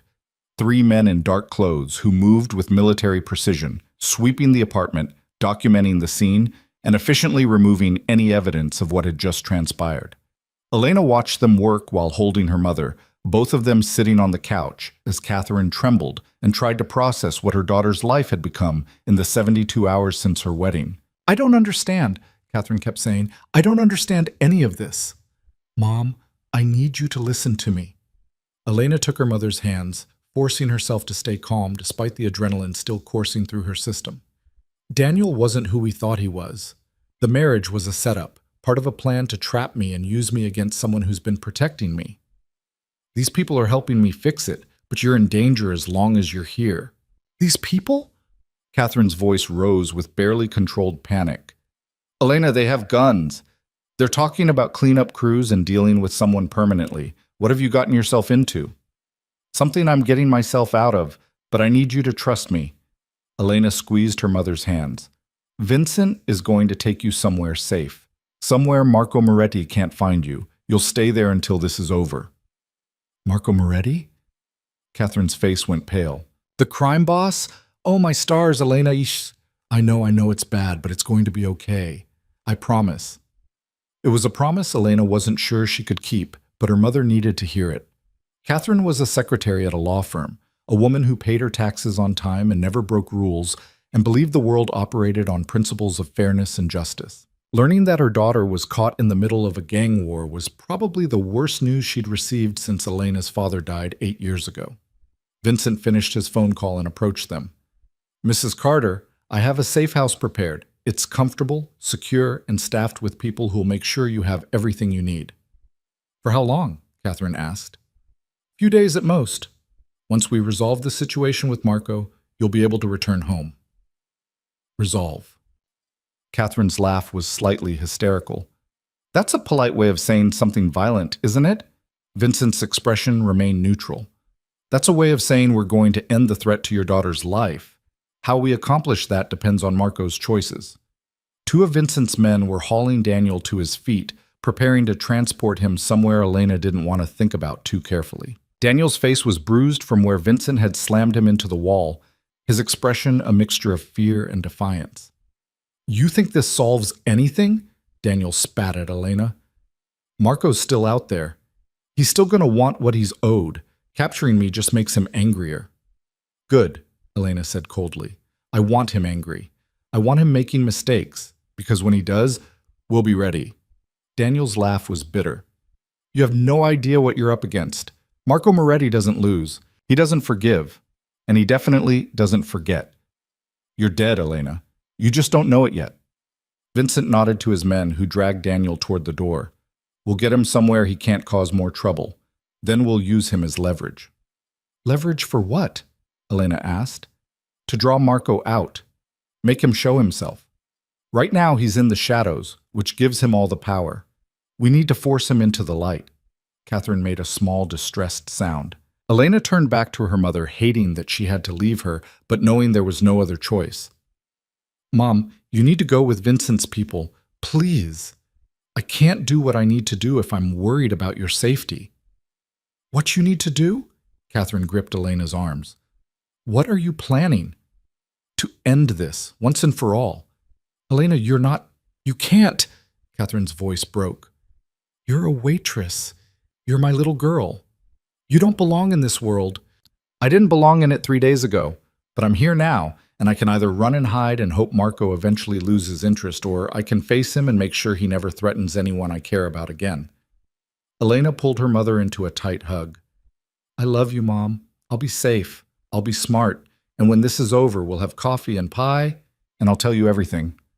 Catherine was crying when Vincent's people gently separated them and escorted her out of the apartment. Elena watched her mother leave, then turned to Vincent with dry eyes and a resolve that felt like steel in her chest.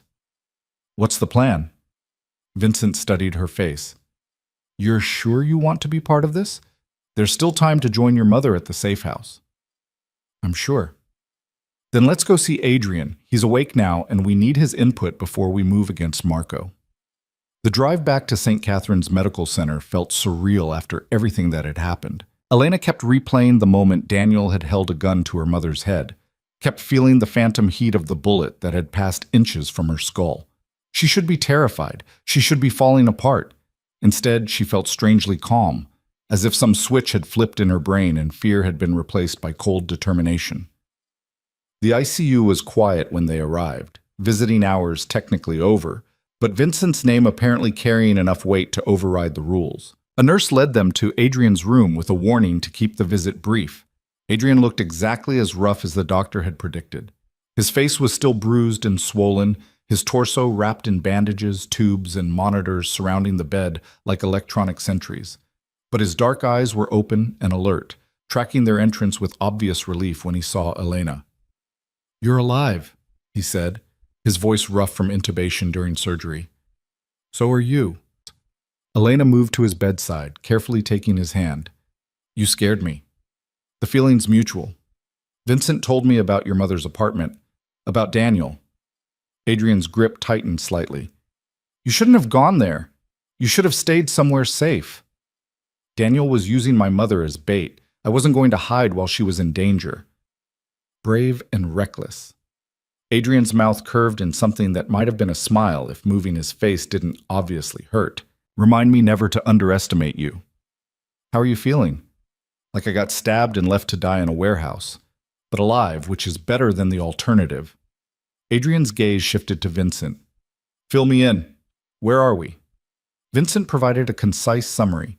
Daniel in custody, Catherine secured, Marco still missing but undoubtedly aware that his plan had fallen apart. As he spoke, Elena watched Adrian's expression grow progressively darker. So Marco knows we have Daniel, which means he knows his leverage is gone, Adrian said when Vincent finished. He'll either cut his losses and disappear, or he'll escalate. My money's on escalation, Vincent replied. Marco doesn't walk away from challenges. It's bad for his reputation. Then we need to get ahead of him, force his hand before he has time to regroup. That's what I was thinking, but I wanted your approval before moving forward. Adrian turned to Elena. This next part gets dangerous. More dangerous than anything you've seen so far. If you want out, now's the time to say so. Elena thought about her ruined wedding, about the hotel suite where she'd hidden, about finding Adrian bleeding in that warehouse. She thought about her mother's terrified face and Daniel's desperate eyes and Marco's smug satisfaction at the Continental Club. What's the plan? She asked. We offer Marco a trade, Adrian said. Daniel for a sit-down meeting. Neutral territory, both sides represented, everything out in the open. You think he'll go for it?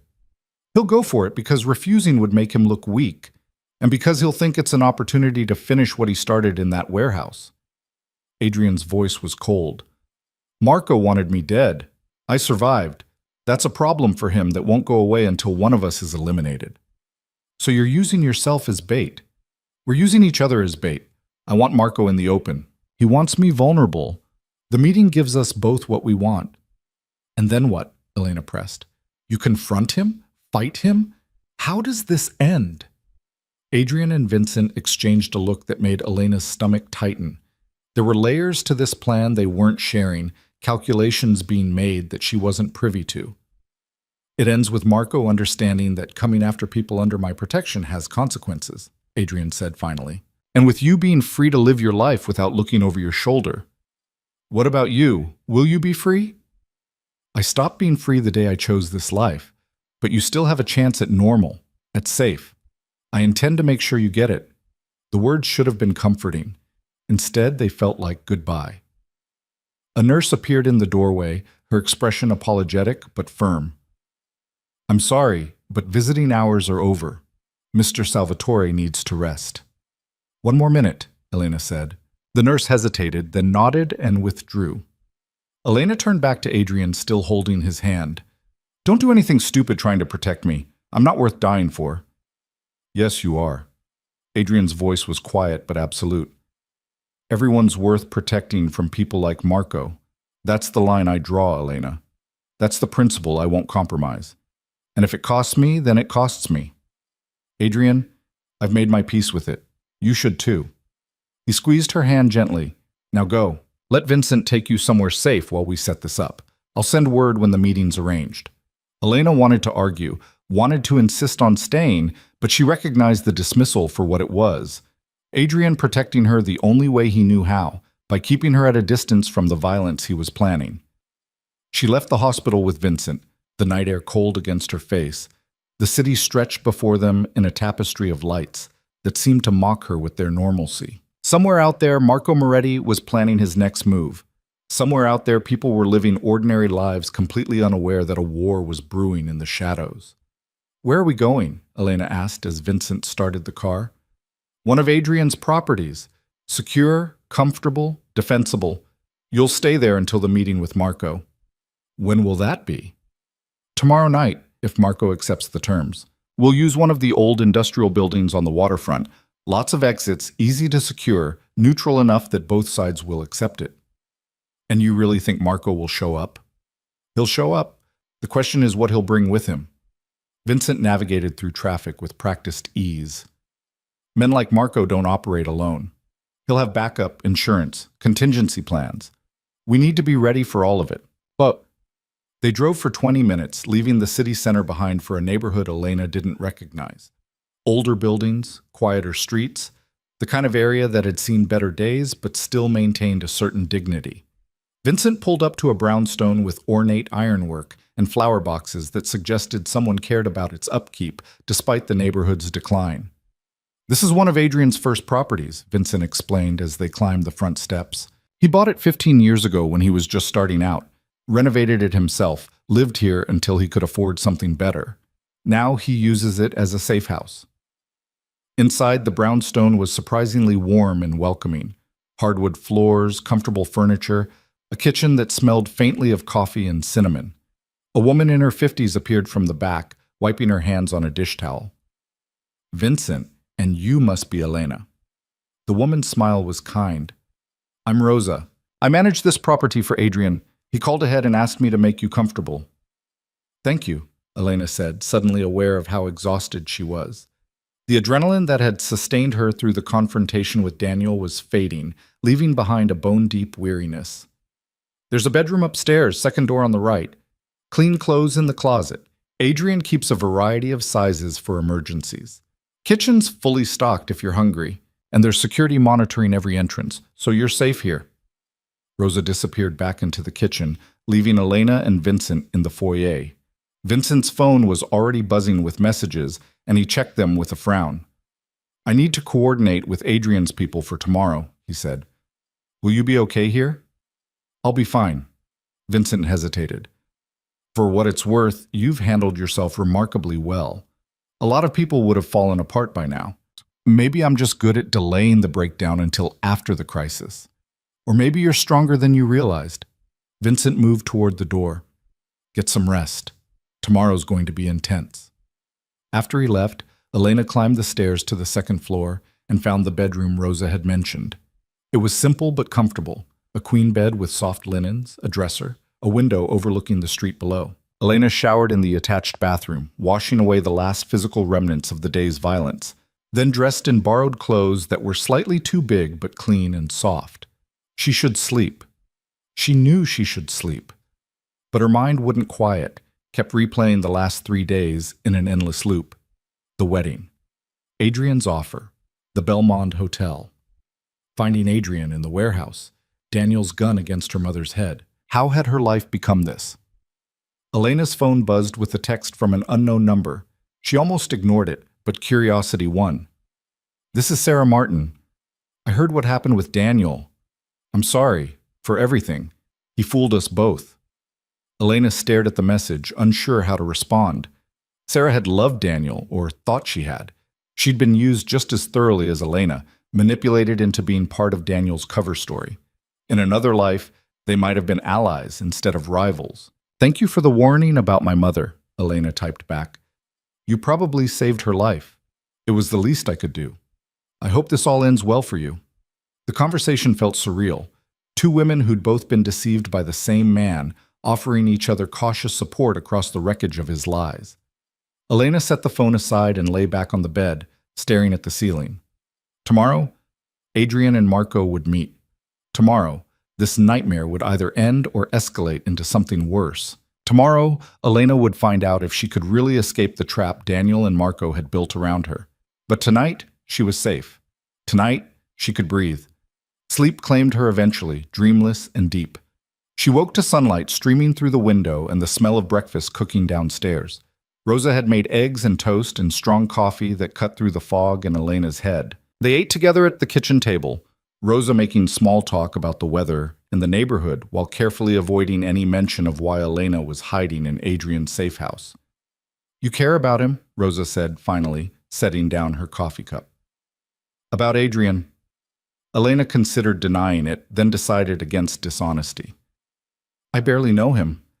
But yes, he's been protecting me when he didn't have to. That matters. Adrian has a gift for seeing people others overlook, and he's got a protective streak a mile wide for anyone who reminds him of himself. Young, struggling, trying to escape circumstances they didn't choose." Rosa smiled sadly. "He'll get himself killed one of these days trying to save someone. I just hope it's not today." "Me too." The day crawled by with agonizing slowness. Elena tried to read, tried to watch TV, tried to distract herself with anything that would stop her from constantly checking her phone for updates. Vincent sent a message around noon. Meeting confirmed for 8 p.m. Marco accepted the terms. Adrian being discharged from hospital against medical advice. Everything's in motion. At 6 o'clock, Vincent returned to the brownstone with a bulletproof vest and a serious expression. "You don't have to come," he said without preamble. "You can stay here where it's safe." "I'm coming," Elena replied. "Adrian's going to be furious." "Adrian doesn't get to make all my decisions." Elena pulled on his vest, securing the straps with hands that were steadier than she'd expected. "This whole thing started because people made decisions about my life without asking me. I'm done letting that happen." Vincent sighed but didn't argue further. They drove through the city as the sun set, painting the sky in shades of orange and purple that seemed too beautiful for the violence they were driving toward. The waterfront industrial district was mostly abandoned this time of night. Old warehouses and shipping facilities that had been obsolete for decades, left to decay while the city grew around them. The meeting location was a 3-story brick building that had once been a textile factory.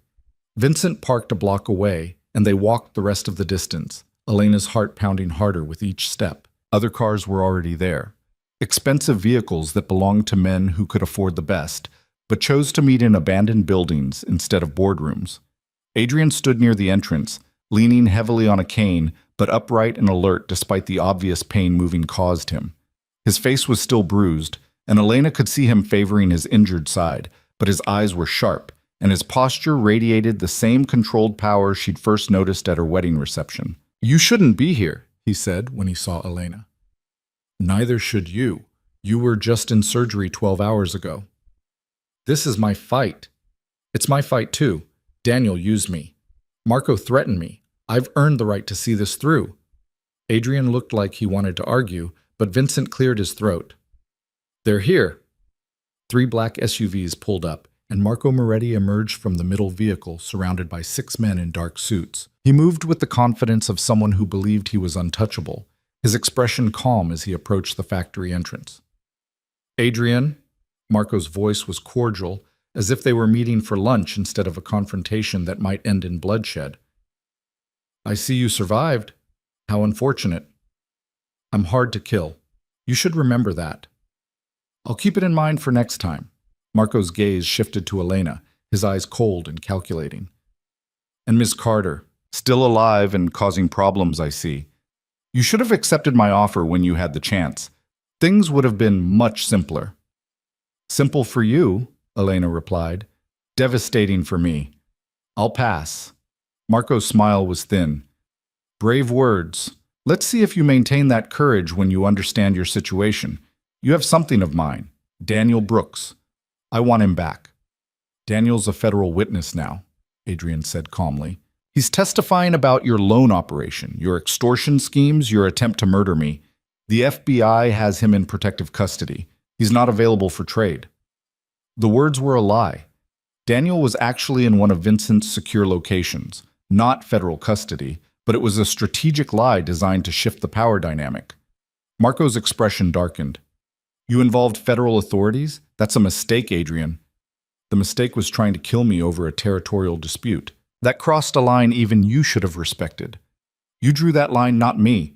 You refused to acknowledge my legitimate claim on Elena Carter. You interfered with a business arrangement between me and Daniel Brooks. Every action I took was a response to your interference. Elena was never part of any legitimate arrangement.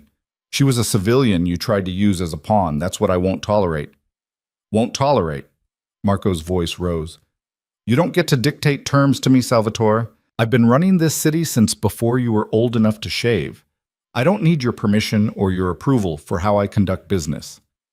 Then you should have conducted it without involving innocent people. The tension between them was palpable. Two powerful men circling each other verbally, both trying to establish dominance. Elena watched Marco's men shifting position, their hands drifting toward concealed weapons. Vincent's people were doing the same. The situation was seconds away from exploding into violence. Enough, Elena said, stepping forward. I didn't come here to watch you two argue about jurisdiction and respect. I came here for answers. Marco's attention snapped to her. What answers could you possibly deserve? Why me? Out of all the people in this city, all the potential targets you could have used against Adrian, why did you choose me?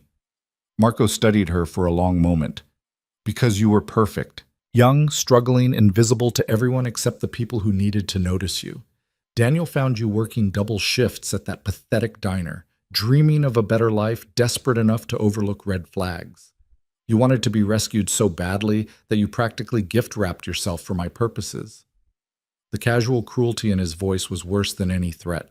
Elena felt something harden in her chest. Not fear, not anger, but a cold clarity that cut through all the confusion of the last 3 days. You're right, she said quietly. I was desperate. I did want to be rescued, but you made a mistake, Mr. Moretti. Oh? And what mistake was that? You assumed desperation made me weak. You assumed that because I was struggling and invisible, I'd stay that way. You assumed I couldn't fight back. Elena met his eyes steadily. You were wrong. Marco laughed, the sound genuinely amused. And what exactly do you think you can do to me, Miss Carter? You're nobody. You have no power, no resources, no leverage. You're only alive right now because Adrian Salvatore has a misguided sense of chivalry. I have something better than power, Elena replied. I have truth, and I've been recording this entire conversation. She pulled out her phone, turning the screen so Marco could see the recording app that had been running since they arrived.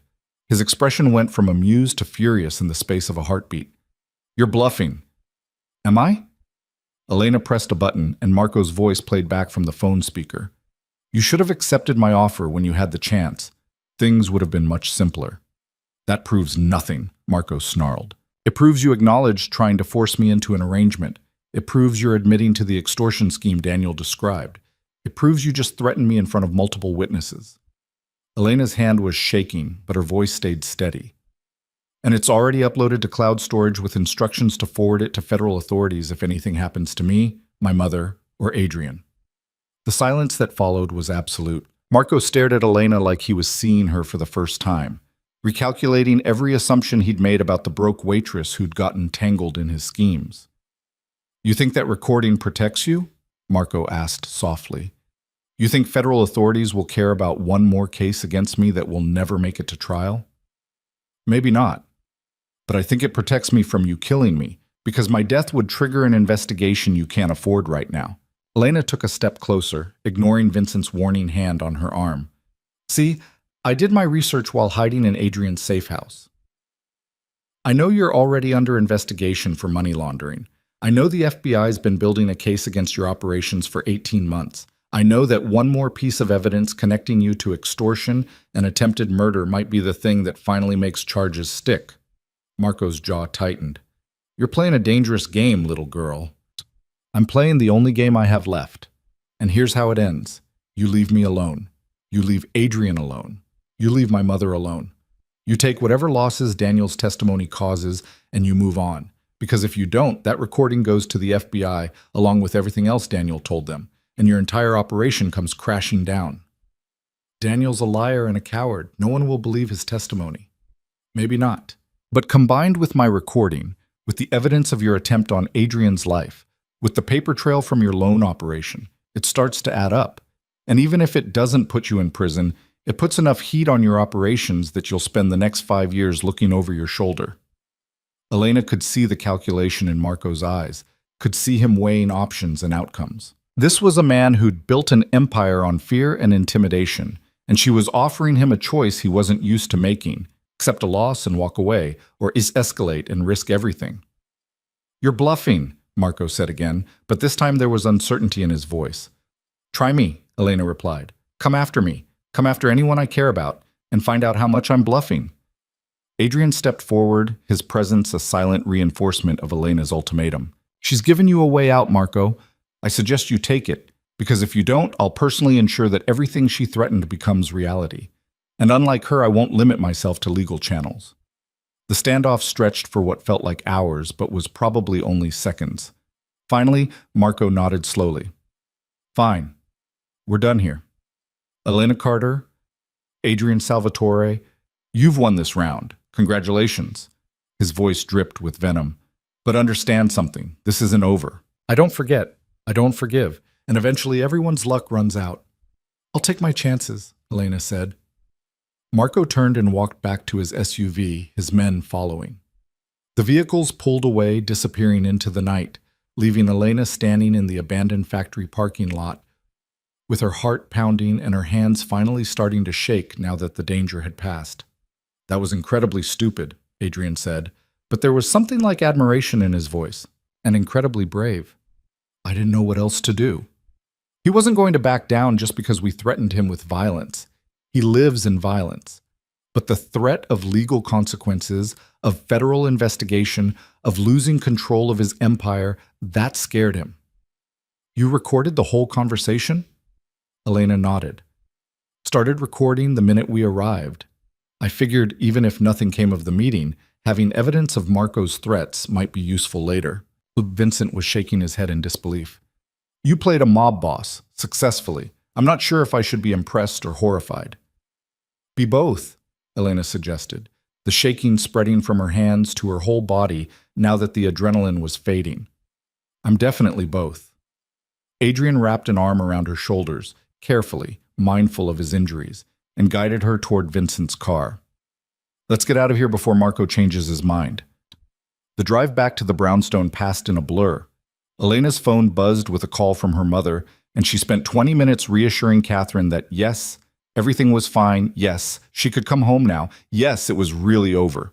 When she hung up, Adrian was watching her with an expression she couldn't quite read. "What happens now?" she asked. "Do I just go back to my normal life and pretend the last 3 days didn't happen? Is that what you want?" Elena considered the question. 3 days ago, her normal life had been double shifts at Romano's diner, a cramped apartment, and dreams of escaping poverty through marriage. That life felt impossibly distant now, like it belonged to someone else entirely. "I don't know what I want," she admitted, "except to not be constantly afraid, to not look over my shoulder waiting for Marco to change his mind. To figure out who I am when I'm not being someone's pawn or someone's project. Those are good wants, Adrian said quietly, and you'll have time to pursue all of them. The recording you made, combined with Daniel's testimony, should keep Marco occupied with legal problems for the foreseeable future. He won't risk coming after you when he's already under federal scrutiny. And you? What happens to you? I go back to my life, my businesses, my operations. Adrian's gaze was steady. But I'll keep an eye on things, make sure Marco holds to the agreement, make sure you're safe. You can't protect me forever. No, but I can protect you until you're strong enough to protect yourself. Adrian's hand found hers. You stood up to Marco Moretti armed with nothing but a recording and sheer determination. You're already stronger than you think. The word settled something in Elena's chest, a tension she hadn't realized she was carrying. She'd spent 3 days being reactive, responding to crisis after crisis, making choices based on survival rather than desire. But now, sitting in Vincent's car with Adrian's hand in hers, and the immediate danger finally passed, she had space to think about what came next. I need a job, she said suddenly. A real job. Something that pays enough that I'm not one crisis away from poverty. I could offer you something, Adrian began, but Elena shook her head. No, thank you, but no. I need to do this on my own terms. I need to prove to myself that I can build a life without someone rescuing me. Adrian smiled, the expression transforming his bruised face. Fair enough, but the offer stands if you change your mind. They reached the brownstone and Rosa appeared with hot tea and concerned questions. Elena reassured her that everyone was fine, then climbed the stairs to the second-floor bedroom, feeling exhausted in a way that went beyond physical tiredness. She slept for 12 hours straight, waking to afternoon sunlight and the realization that for the first time in days, she wasn't afraid. The nightmare was over. Marco had backed down. Daniel was in custody. Her mother was safe. Elena spent the next week at the brownstone, slowly rebuilding herself. She filed the divorce papers that Adrian's lawyer had prepared. She called Romano's diner and gave her notice. The manager was understanding if confused about why Elena suddenly couldn't work there anymore. She applied for jobs at restaurants across the city, looking for positions that paid better and offered room for advancement. She also spent time with Adrian, who was recovering from his injuries with the same stubborn determination he applied to everything else. They talked for hours in Rosa's kitchen, drinking coffee and sharing stories. Elena learned about Adrian's childhood in foster care, his rise from nothing to the powerful position he now held, the person he'd failed to protect, who'd set him on this path. In turn, she told him about growing up with a single mother who worked 2 jobs, about her father who'd died too young, about the dreams she'd had of escaping poverty through hard work and determination. Dreams that had been temporarily derailed by Daniel's manipulation, but were now reasserting themselves. You're going to do remarkable things, Adrian said one evening as they sat on the brownstone's front steps watching the neighborhood settle into dusk. I can see it. You've got steel in you, Elena Carter, the kind that only shows up when it's tested. I didn't feel very strong when you found me at my wedding reception. You walked away from a comfortable lie. That's the definition of strength. The word stayed with Elena as the days turned into weeks. She got a job at an upscale restaurant in the financial district. Better pay, better hours, opportunities for advancement to management if she proved herself. She found a small studio apartment in a safe neighborhood, nothing fancy but hers, paid for with money she earned. Daniel's trial began 3 months later. Elena attended the first day, sitting in the courtroom gallery and watching her ex-husband testify about Marco's operations, about the conspiracy he'd participated in, about the web of lies he'd constructed. Daniel looked diminished in his orange jumpsuit, nothing like the confident man who'd courted her at Romano's diner. When his eyes found hers across the courtroom, Elena met his gaze steadily. She felt nothing, no anger, no sadness, no residual affection, just a distant observation that this man had once been part of her life and now wasn't, and that was fine. Marco was convicted on multiple charges: extortion, conspiracy, attempted murder. The recording Elena had made, combined with Daniel's testimony and evidence the FBI had been gathering, was enough to put him away for 20 years. The city's criminal landscape shifted in the wake of his conviction, power structures realigning, old alliances dissolving. Through it all, Adrian was there, not hovering or protecting, but present. A phone call every few days. Coffee once a week. Someone who understood what Elena had survived because he'd survived it alongside her. 6 months after the wedding that wasn't, Elena found herself standing in front of a mirror in her studio apartment, getting ready for a date. Not with Adrian. They'd never quite crossed that line. Their relationship settling into something that was friendship and partnership and mutual respect all woven together. But with a man she'd met at her restaurant, a software engineer named Marcus, who made her laugh and didn't have any ties to organized crime. Her phone buzzed with a text from Adrian. "Good luck tonight. You deserve happiness." Elena smiled and typed back, "Thank you for everything. You saved yourself. I just provided the opening." It was true, Elena realized. Adrian had offered protection when she needed it most, had created space for her to find her strength. But the actual saving, the standing up to Marco, the rebuilding of her life, the choosing herself over comfortable lies, that had been all her. The date went well. Marcus was kind and funny and interested in who Elena was now, not who she'd been or what she'd survived. They made plans to see each other again. Life continued. Elena got promoted to assistant manager. She moved to a bigger apartment. She reconnected with Madison, explaining everything that had happened, and their friendship deepened into something stronger for having survived the truth. A year after the wedding, Elena stood in Adrian's restaurant, Salvatore's, where this had all begun in some ways, attending a celebration for Vincent's birthday. The space was filled with people she'd come to know over the months. People from Adrian's world who'd accepted her as one of their own without asking her to become someone she wasn't. Adrian found her on the restaurant's terrace, looking out at the city lights. "Penny for your thoughts," he said. "I was just thinking about how different my life is from what I imagined a year ago. I thought marrying Daniel would save me. Instead, it nearly destroyed me." "And then you saved yourself." "We saved each other," Elena corrected. "You were protecting me because I reminded you of someone you couldn't save. I was fighting for you because you were the first person who ever made me feel like I mattered. We were both healing old wounds." Adrian was quiet for a moment. "And now?" "Now I'm building something new, something that's mine.